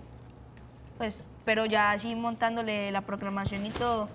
Pero de igual manera el robot a nosotros ya nos pareció fácil armarlo porque ya llevamos varias experiencias desde el 2015.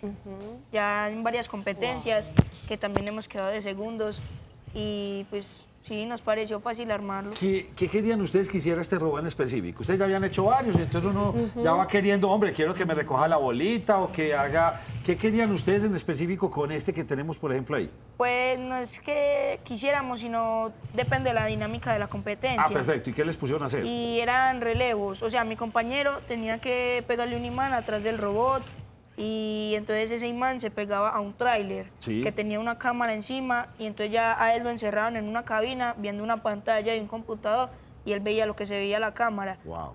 Y adelante tiene una pinza que es donde se carga... Esa que se mueve, el palito, muévame la Sí. esa es. ¿Esa que, para qué hacía? Eso carga un tubo, pues se llama testigo. Sí. Y pues ese pues se trata de llevarlo durante la competencia, hacer ciertos recorridos sin dejarlo caer y luego pues me lo entrega a mí en Como el la robot. posta. Y entonces se lo entrega en aquel que vamos a encender. Entonces este va y le entrega a usted y vamos a ver el otro señor es camarógrafo que está en el otro lado. Samuel va a coger, Samuel, ese es tu robot, ¿verdad? Samuel, este es. Sí, Samuel, entonces- ¿qué fue lo, o sea, No, ¿cuáles ese fueron? es el mío. ¿Este es el tuyo? Es- que se- El de allá, el de allá es el de Samuel. Samuel, cuéntanos un poco tú, ¿cómo fue el reto? ¿Cuál fue el reto en esta competencia? ¿Cómo eran nosotros robots a la hora de ustedes competir y elaborar lo que nos acabó de contar, Juan? Sí, bueno, los otros robots pues ya tenían unos mecanismos muy complicados, ya que eran unos kits demasiado caros para, pues a comparación del de nosotros, porque el de nosotros fue pues un kit que nos regaló el municipio. Y bueno, pues sí, ese fue el reto, como ese robot, como así, como con los cablados y todos. Pero bueno, el otro, pues ya... Está despeinado. Y entonces ya el otro, ya los otros les fue también pues muy bien y el que nos ganó pues con ventaja, pero pues sí, ¿Ustedes cuántos años tienen? yo tengo 14. Y Yo también tengo 14. tienen 14 y desde el 2015 estaban viendo la materia con el profesor. Sí. Sí, señora. Ok. ¿Cuál se puede decir que es la creatividad o por qué ganaron ustedes? Porque una historia que ellos me estaban contando ahorita detrás de cámara es que Juan, por ejemplo, le sugirió al profesor que este robot fuera de 3 llantas. Pues pudieron haber ganado por eso, porque era el robot de 3 llantas, o por qué pudieron haber ganado. Pues, o sea, lo que se basa en el robot de mi compañero es la fuerza y por eso se tienen las 4 llantas, para más fuerza, para arrastrar el tráiler y a la vez más velocidad. Y ya el mío tiene que ser un robot ligero, que no pese tanto y pues para eso se utiliza la llanta delantera, como para coger más velocidad. ¿Qué tan rápido se puede mover? Póngalo a que corra. A que compita. Que salga de la mesa. No, pues sí se ve que Tiene el mucha habilidad. el Ellos triciclo es más rápido. Sí, Pero es más los leve. manejan desde el celular. Eso les iba a decir, no, la no. aplicación. ¿Qué ¿Qué Querida, aplicación ¿dónde utilizan? está mi aplicación Mira, para ahí Uber? está el Ya tengo Uber, por favor, noticias. Bueno, ellos Oiga, ¿y a vienen- dónde quieren llegar, muchachos? O sea, de aquí para adelante podrían salir en robótica cosas maravillosas, ¿sí o no? Hay una cantidad, pues, de hecho, vi por ahí en televisión donde ponen rodas que se enfrenten y el que primero se destruya y unos echan fuego y se dan. Pero es una cosa, pues, sensacional. ¿Hasta dónde llega la creatividad? ¿A dónde les gustaría llegar a ustedes o están esperando que les pongan el próximo reto? Pues la verdad no se trata es de que nos pongan el próximo reto, sino ponernos a prueba entre nosotros mismos. Y pues la verdad, pues no relajarnos porque ya ganamos acá, pues no porque ya ganamos en Envigado y en Bogotá, sino seguir adelante. Seguir aprendiendo. De país, en Los país felicito. ganando. Aprendan, Y aprendan. vienen con De un eso nuevo se reto trata. que va a ser un partido de fútbol, ¿cierto? Sí. Para que se apunte Dube. Buenísimo. El próximo reto se va a tratar es del Mundial. Sí. La competencia va a ser el 3 de junio y pues el robot se va a tratar así como el triciclo mío, pero en esta prueba va a andar es hacia adelante, o sea, en el sentido de las 2 llantas, va a andar así como de para atrás. Sí. Y se va a tratar de una palanquita como que va a chutar el balón. Entonces se le inserta una coquita que ya, pues que eso agarra la pelotica, la lleva y hace gol. Muchachos, pagan a este torneo de fútbol, pero que les lleven porristas. Bien bonitas. Usted que me está mandando a Dube, yo la voy a mandar a usted porrista. Ah, Al yo avión, sí, al lavado, el yo de le 3 hago ruedas. fuerza a Juan y a Samuel y al Master Teacher y sobre todo a la institución educativa de San Vicente de Paúl. Bueno, profe, si yo me inscribo allá, pues yo ya creo, ya no, pero un niño que quiera entrar a esta institución o a alguna de las instituciones del municipio de Envigado, ¿qué es lo que encontramos en robótica? ¿Cuál es como el pénsul o las clases que se ven allí? Bueno, hay unas ramas de disciplina, el conocimiento que se aplica en la parte robótica, como tenemos la física, es parte de las ciencias naturales, la parte mecánica, con respecto a servomecanismos, palancas, levas, o sea, equipos mecánicos que transmiten movimiento. Hay otra parte muy definida también que es la mecánica, la hidráulica, la neumática. Y por otro lado tenemos la parte de electricidad, que es un principio para llegar a la electrónica, donde avanzamos mucho la parte digital, ya que los muchachos son de por sí niños digitales y los niños la cogen fácil, ¿ya? Cómo juegan con elementos o componentes electrónicos que van a reemplazar o van a ser prototipos para realizar una tarea. ¿Qué otra es? La parte muy importante que hay que tener en cuenta es la programación. Aquí se aprende un lenguaje de programación como el lenguaje C++, ¿ya? Con ella podemos también implementar no solamente funciones específicas, sino funciones de aplicación con el celular. Entonces, la idea era controlar el robot por medio del celular, pero para ello teníamos que tener un programa enfocado a ello, aplicaciones como es App Inventor. Esa es la aplicación que es la ustedes aplicación. usan. Allí en esa aplicación tenemos dos modalidades de software. Una es cómo programar la interfaz que viene a ser la aplicación, y la otra es cómo controlar la parte de Bluetooth, que es la parte de comunicación entre el robot y el celular, o sea, el dispositivo móvil. Ustedes cuentan con elementos de última tecnología, es decir, porque uno de estas competencias las ve en Estados Unidos, en Europa, y ellos tienen acceso pues muy fácil a chips, a circuitos, a materiales. ¿Qué tanto cuentan ustedes con materiales de última tecnología para los estudiantes? Sí, tenemos una tarjeta especialmente diseñada para estudiantes jóvenes, ¿ya? Donde reemplaza unas tarjetas ya a nivel universitario. O sea que esta tarjeta tiene unos elementos en los cuales el joven puede manipular sin necesidad de saber mucha electrónica avanzada, porque ya allí ya está implementado ciertas tareitas. Pues Jimena, como siempre, la felicito. Le cuento que en su municipio, en Envigado, en este momento está cayendo a esta hora un aguacero descomunal. Desde aquí sentimos los rayos, pues ya los televidentes por aquí me informan que los que vayan hacia el sur de la ciudad, prepárense, se van a mojar.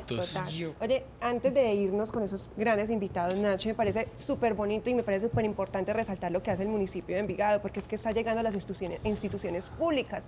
Sabemos que en las instituciones privadas hay estos recursos y pues los chicos pueden llegar a este tipo de competencias con robots más elaborados, pero saber que el municipio de Envigado, con la creatividad de estos niños como Samuel y Juan, pudieron, por ejemplo, traer el segundo puesto al municipio, de verdad que es un orgullo tener a estos chicos allí y llevar pues como este sentimiento de empuje, salir adelante, y que todos los chicos envigadeños se animen a hacer esto y aprovechen este tipo de oportunidades que está dando las instituciones educativas con la robótica.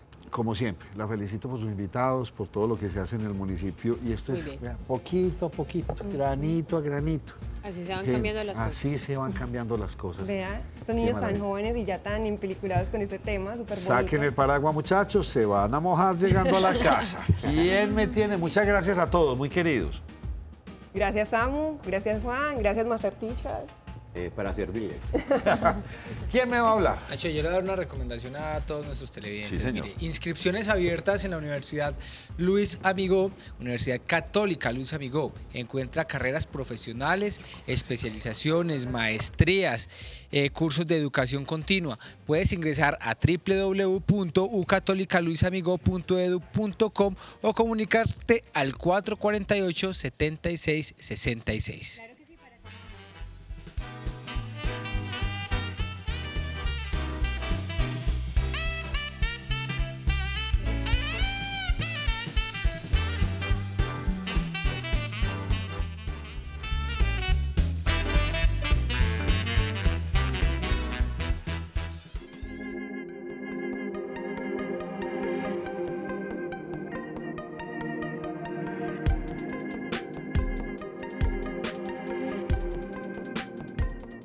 Años no se cumplen todos los días, y como siempre estoy aquí en Casa Británica, feliz. El mejor portafolios, el más grande en vehículos de la ciudad de Medellín. Se nos vino el mes de la madre, Hombre, qué bueno estar bien agradecidos. Y como siempre, Casa Británica pensando en nosotros. Sábado 5 de mayo, qué rico este fin de semana en Casa Británica. Miriam, bienvenida. Sí, Nacho, acaba de decir algo muy importante. Son nuestros primeros 50 años y este sábado 5 de mayo y domingo 6 tenemos nuestro gran evento Autoventas Palacé. Casa Británica siempre piensa en las madres y este fin de semana va a ser algo muy especial para ellas porque hay un motivo de mucha gratitud que Casa Británica tiene para con todas las madres antioqueñas. ¿Qué va a pasar específicamente? Porque usted tiene unos horarios en los que hay que venir y aprovechar. Sí, Nacho. A ver, vamos a tener algo muy especial el sábado 5 de 11 a 12, que esa hora la llamamos nosotros la hora de la gratitud. Es la hora de la gratitud con las madres. Entonces, importantísimo que todos los clientes que vayan a venir para adquirir su vehículo y hacer realidad el vehículo de sus sueños es que vengan con la mamá. Y en esa hora tenemos algo muy especial para ellas. Entonces los esperamos con mucho amor porque es una hora de gratitud. Y disfrutar esa hora con la mamá. Es el disfrutar y estar muy cerquita para aquellos que tienen su mamá viva. Entonces algo especial, vengan. El evento va a ser el sábado y el domingo. ¿En qué horarios? Sábado estamos desde las 7:30 a 5 de la tarde y el domingo de 10 a 3 de la tarde. Sábado 5 de mayo, domingo 6 de mayo, no se le olvide esta fecha. ¿En dónde? Estamos aquí en Casa Británica Palacé. Casa Británica más cerca de ustedes, cerquita. Está muy fácil que lleguen porque es en Palacé, después de Punto Clave, diagonal al Hospital General Luz Castro de Gutiérrez. No se pierde.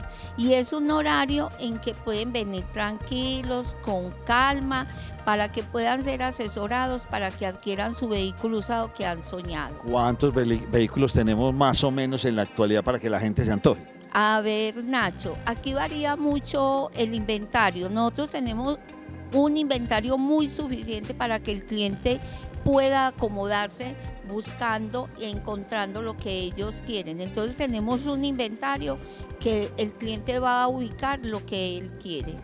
Pues como siempre, Casa Británico, todo en financiamiento, en seguros, le reciben su vehículo usado, todo en multimarca, encuentra de todos los precios, de todas las gamas, vehículos aquí en Palacé, en Casa Británica. Miren, como siempre, muchas gracias. No, gracias a ustedes, gracias a todos nuestros clientes y vuelvo otra vez a reiterar la invitación. Es una hora de gratitud. Recuerden que es el sábado de 11 a 12. Vengan, aprovechen y vengan a comprar su vehículo usado con la mamá. Muchas veces uno solito se va a hacer la compra, pero déle ese gusto de que ella se sienta orgullosa de que la están participando en la compra del vehículo. Ahí tienen esta gran invitación, yo soy de Casa Británica. Bueno, aquí estábamos yo preguntándole a doña Liliana, ¿cómo Hidroituango en qué situación está? ¿Qué reportaron hoy? No, Nacho, la verdad no se ha reportado información nueva de lo que ayer nos comentaba ¿Sigue Yasmín. taponado? Sí, sigue taponado. Recuerden que ellos habían mencionado que se había enviado un personal técnico a la zona, donde también se está haciendo un recorrido con DAPAR, que es el Departamento Administrativo de Gestión del Riesgo de Antioquia. Se sigue analizando la situación para saber qué medidas se van tomando, Nacho. Incluso los habíamos invitado a ver si nos podían acompañar y pues nos dijeron que no, porque muy calladitos, sí. Muy calladitos. Sí, señor. Doña Lina María Castrillón Posada. Presente. ¿Cómo me le va? Excelente y mejorando. Yo quiero que la cámara me la ponche. Ahí está, miren, ahí Bien está bonita. Doña Lina. Muchas gracias. Y yo les invitaría a un reto. ¿Ustedes qué profesión creen que tiene Doña Lina? Yo sí. entonces No, usted puedo sí decir. sabe porque usted tiene el libreto en la mano. No, y porque yo Pero he hecho, mis la conozco. televidentes no se lo van a sospechar. Sí, señor. ¿Cómo así que usted es conductora de taxi? A mucho honor. ¡Qué maravilla! Sí, señor. ¿Por qué tomó la decisión? ¿Desde hace cuánto? Llevo en el campo de conducir pues un taxi, llevo ya para un año. ¿Por qué? He tenido mucha experiencia laboral, como le estaba comentando a los compañeros hace un momento. Desde muy abajo a un nivel alto, y ya un nivel alto para mí es el manejar el taxi. Me siento totalmente realizada. Como dice la juventud hoy en día, estoy en mi salsa. Sí. Y no estoy en la vivienda. Ahí me hizo la cuya. Muy bien. ¿En qué horario trabaja usted? Yo empiezo a elaborar mi jornada laboral desde las 5 de la mañana hasta las 9 de la noche. Pero en ese tiempo, en ese lazo, yo voy a la casa, almuerzo, descanso, comparto con la familia y ya salgo otra vez a la hora. Llega Uber y le dice, señora, entonces usted le para, voy para la Comuna 13. Correcto. ¿Usted lo lleva? Es correcto. ¿Y no le da susto? No, yo voy con Dios y los ángeles y la Virgen. ¿No se siente usted en riesgo por ser mujer? Y no quiero ofender ni nada, pero es que... Pues, aunque tristemente dicen que somos el sexo débil, pero sí. no me parece que lo seamos, puesto que vemos ya muchas mujeres manejando taxi y vamos para adelante. Yo admiro mucho a los taxistas porque me parece un trabajo muy cansón. Es duro. Uno todo el día en la misma silla y dele. No, y agotador, Nacho, con esos solazos a plenas 12 que hace uno. Uy, sí, cuando su vehículo no tiene aire acondicionado, usted en Eso lo San estaba Juan diciendo con cualquier calle de Medellín, es muy complejo.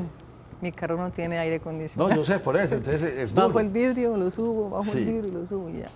Todo es cuestión como de uno tener la actitud y amar el trabajo y aceptar lo que usted quiere, no lo que le tocó, sino lo que usted quiere. Lina, y de cierta manera, ¿cómo ha sido ese comportamiento en la vía? ¿Te agreden, te tratan mal de pronto pues por la condición de ser mujer o es normal? No, es normal el gremio. Si nos tratan mal a los taxistas, también a los particulares, ¿cierto? A los buceros, a los ciclistas, a los peatones. Es normal, no me parece pues violento en este tiempo pues que llevo trabajando, manejando taxi. ¿Por qué cree usted que una parte de la opinión pública habla tan mal de los taxistas, del gremio de los taxistas? ¿Por qué? ¿A qué se debe esa mala fama? ¿Por qué cree usted? A ver, lo que pasa es como hay de todo un poquito, hay gente que es honesta, gente que no es honesta, ¿sí me entiende? Entonces yo creo que habemos malos buenos que malos, y esos buenos marcamos la diferencia. Se hace en cualquier parte, se hace manejando un taxi. ¿Cuánto le apuesto que usted nos ha chocado? Sí, señor. Sí. Pero no porque yo que pensaba resaltar. No, mire. porque yo lo provoqué, no porque me chocaron, que es diferente. Por eso le pregunté así, Nacho, ¿usted pero- no se ha chocado? Mínimo un taxista. Nacho, pero vale, No, dato un particular. curioso, ya que usted está hablando de choques, hoy estaba en un evento y mencionaban que realmente las mujeres, por ser tan juiciosas, se chocan menos Claro. y son menos víctimas mortales. Imagínense que de la cantidad de víctimas mortales en la vía por accidentes de tránsito, tan solo el 8% corresponde a mujeres. El seguro es más Es barato decir, el para una 92% mujer que para un son hombre. hombres, sí. ¿No? Eso, por eso hice la pregunta. Y me gusta que me haya hecho la aclaración. Usted no ha golpeado a nadie, a usted la golpearon. Más fácil. ¿Usted trabaja en dónde? Copebombas. Copebombas. ¿Por qué? Me encanta. Todo empezó empecé trabajando allá un doble turno. Y en el taxi que yo estaba manejando lo vendieron. Entonces ya tuve la oportunidad ahí mismo con otro compañero y empecé a trabajar. Seguí en Copebombas en la flota. ¿A usted le gustaría tener su vehículo propio? Esa es mi meta. Esa es su meta. Usted en este momento maneja un vehículo de un tercero. Correcto. Y de ser muy cuadosa, y ese tercero está feliz con usted porque lo debe mantener Sí, señor. Ahí lo tengo afuera, así que me lo miramos. No le creo.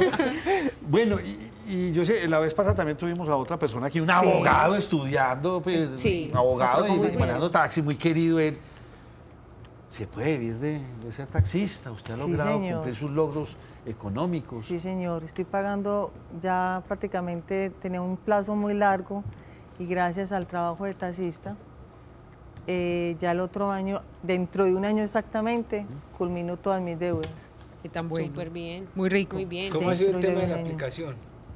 No, muy bueno, funciona muy bien en el celular, por el teléfono. Aquí inclusive tengo la tarjetica en la parte de atrás donde aparecen, donde usted puede pedir tranquilamente el servicio con tranquilidad y confianza, Copebombas. ¿Usted ya debe tener sus clientes? Sí, señor. ¿Sí o no? Sí, porque es que hay veces Claro. los taxistas muy...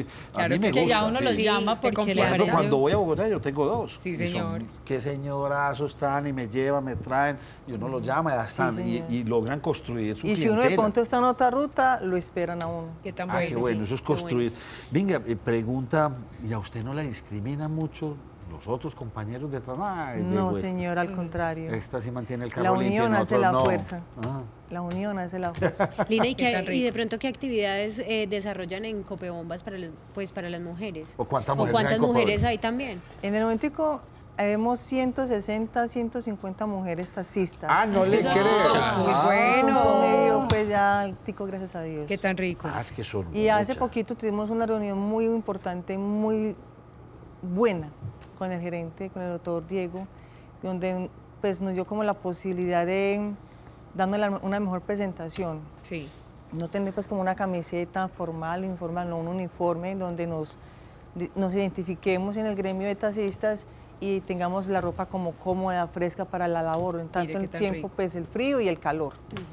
Como Porque que ya dice- que hoy en día tenemos que tener nosotros, estamos cubiertos por el sol, entonces Claro. para evitar la manguita y todo eso. Vio lo que yo le he dicho a Nacho, Copebombas no solamente piensa en el usuario, sino también en los afiliados. Y también nos hacen actividades, por ejemplo, de cuestión de corporal, pues salud, Sí, claro. salud y belleza, todo eso, manicure. Queríamos, y con esta sección, y que nos la está patrocinando Copebomba, a quienes les agradecemos infinitamente por creer en este programa, es mostrarles esa otra verdad, como lo hacemos en Envigado. Las cosas sí pueden ser buenas en este país. No todos los taxistas son malos. No todos los políticos son corruptos. No todos los no policías todos los son colombianos malos. somos narcotraficantes. No todos los Exactamente. policías son bandidos. Y son ejemplos de vida. Aquí se los estamos poniendo en la mesa. Ellos nos están contando su Y experiencia SIDA. de vida. ¿Ah? Y SIDA. Y SIDA. SIDA. Sí, señora. Si usted es juicioso, responsable, le funciona más. Y ¿Qué es vuelvo y digo. lo que mejor le ha parecido a usted de conducir taxi? Hay hablar con la gente, estar en contacto con la gente. Mire qué tan rico. De todas maneras debe ser complicado, Nacho, porque uno no sabe primero a quién coge en una carrera, el estado de ánimo de la persona, cómo se puede encontrar Un personas... taxista es psicólogo, es sacerdote, es de todo un poquito. Guía turístico. Más o menos. Miren, señores, aunque llegamos tarde, llegamos. Uber es una aplicación maravillosa en el mundo, pero ya ellos tienen su aplicación. Ya hace Y ratito. tiene gente muy responsable, gente que está trabajando por nosotros, por su familia, por nuestra ciudad, con empleos dignos y decentes. Señores, sí vale la pena apoyar el trabajo de ellos. Ahí Baje sí la me les aplicación. quito el sombrero, bajen la aplicación, que tranquilamente ella va y lo recoge y hasta los confiesa. Sí, señor. Muchas gracias. Presente. Lina, gracias. A Muchas usted por gracias. la invitación y Dios los bendiga. Muy bien. Usted con ese negocio que montó Uber, el de Uber. No me No da. me da. Con esta aplicación y con estos servicios. Bueno, Lili, Está usted quebrado. mañana se desquita con toda la información. Lástima, Claro que pues, sí, Nacho. el tráfico y todas las ocupaciones de nuestros colaboradores aquí en la mesa. Germán ya nos tiene mucha más información que hoy realmente casi que no dimos noticia aquí, fueron muy pocas, pero véanlas ya a continuación.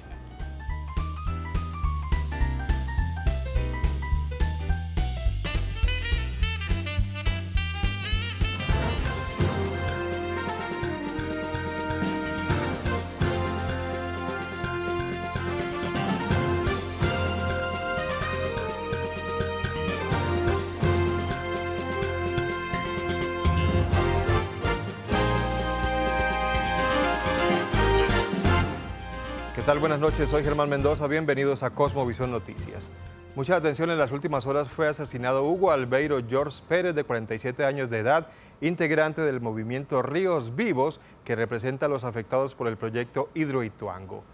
El líder fue asesinado por sicarios que lo atacaron en Puerto Valdivia, Antioquia. En los mismos hechos perdió la vida uno de sus sobrinos.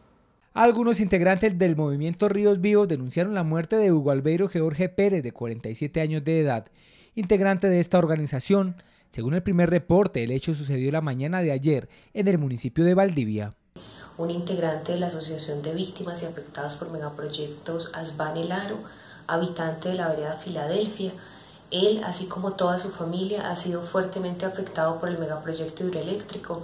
Estamos exigiendo justicia, que se esclarezcan los hechos, que se nos diga la verdad de lo sucedido en medio de una movilización, de una protesta en contra de lo que viene sucediendo con el proyecto hidroeléctrico más grande que se construye en Colombia. En este mismo hecho también perdió la vida Domar Egidio Zapata George, de 23 años, sobrino del líder ultimado. Las primeras versiones indican que sujetos fuertemente armados les dispararon a los activistas del movimiento Ríos Vivos de Antioquia. Las autoridades aseguran que la intervención en la Comuna 13 de Medellín se refleja en la sensación de seguridad que se respira en esa zona de la ciudad. Ya van 6 días sin homicidios en la Comuna 13 y se espera que la tendencia continúe.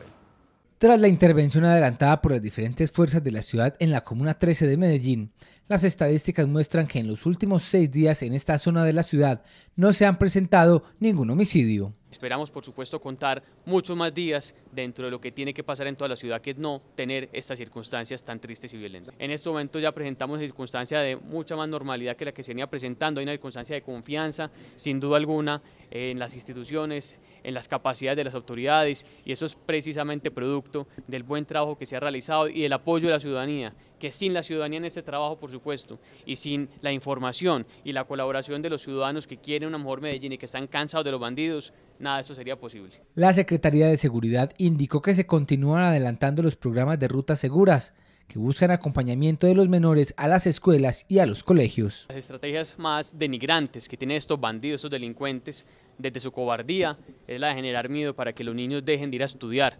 Frente al miedo, ya lo ha dicho el alcalde, la confianza y precisamente la educación. Las instituciones educativas son el futuro de todos los barrios de Medellín y como son el futuro, pues tenemos que garantizar que estos bandidos no tengan ningún tipo de injerencia en esta intención macabra que tienen de que la gente deje de ir a estudiar. Más del 90% de las instituciones educativas del sector ya operan con normalidad. Según el comandante de la Policía Metropolitana, ante el asedio de las autoridades a los capos de narcotráfico, estos han optado por bajar su perfil y camuflarse entre la población. Actualmente se movilizan sin guardaespaldas y en vehículos de baja gama. Tras la captura de varios capos de la ciudad de Medellín en las últimas semanas, las autoridades indicaron que debido al asedio que tienen contra los principales cabecillas de muchas estructuras, estas personas han optado por manejar un bajo perfil para no despertar sospechas ante las autoridades. Estos delincuentes de hoy en día buscan andar en bajo perfil. Ellos saben que las autoridades estamos detrás de ellos y que no pueden tampoco dar ningún tipo de oportunidad y tratan más bien de mezclarse entre la gente, normalmente la gente del común. La captura de alias Jumbo de la banda San Pablo, alias Tom de los Chatas, alias Camilito de la Odín Robledo, alias Chivo de la Terraza, alias Abelito de la Sierra y alias Soto de la Odín Picacho han sido la muestra más contundente del nuevo actuar de muchos cabecillas. Los tenemos debilitados. Hace poco tiempo capturamos a Camilo el Grande, luego Sombra, y vienen cayendo uno a uno, y eso es lo que hoy nos permite tener un control y sobre todo tenerlos identificados. Cada vez que esos delincuentes quieren sacar la cabeza, quieren hacerse visibles, inmediatamente nosotros con un trabajo articulado de las diferentes autoridades los capturamos. Con estas capturas las autoridades indicaron que ya tienen en su poder a los 10 jefes más peligrosos de la ciudad de Medellín. Hacemos una pequeña pausa, pero ya regresamos con más Cosmovisión Noticias. Ya estamos de regreso, muchas gracias por continuar con nosotros. La Secretaría de Movilidad elevó una consulta al Ministerio de Transporte para saber si es posible expedir una tercera placa a conductores que tengan portabicicletas. Esta placa deberá ser expedida precisamente en la Secretaría de Movilidad. Felicitamos a toda la gente que está utilizando estos medios de transporte como la bicicleta y adicional también para hacer un deporte en este sentido. Pero sí llamamos a que la gente tenga el portabicicletas adecuado y que no nos tape la identificación del vehículo porque estamos infringiendo una norma y estamos con una circular que expedimos con el ánimo de que por lo menos tengan una identificación que nos permita tener la visual de la identificación del vehículo.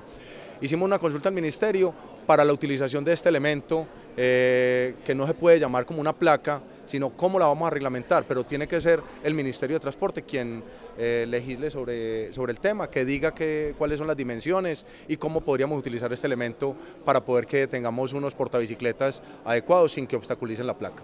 Comenzó hoy en Medellín, en Plaza Mayor específicamente, la Feria de las Dos Ruedas. Este evento espera negocios superiores a los 30 millones de dólares y también se espera una ocupación hotelera durante este evento del 80%. Recordemos que el 57% del parque automotor en Colombia son motos y que hoy el 28.8% de los hogares en Colombia tienen una moto.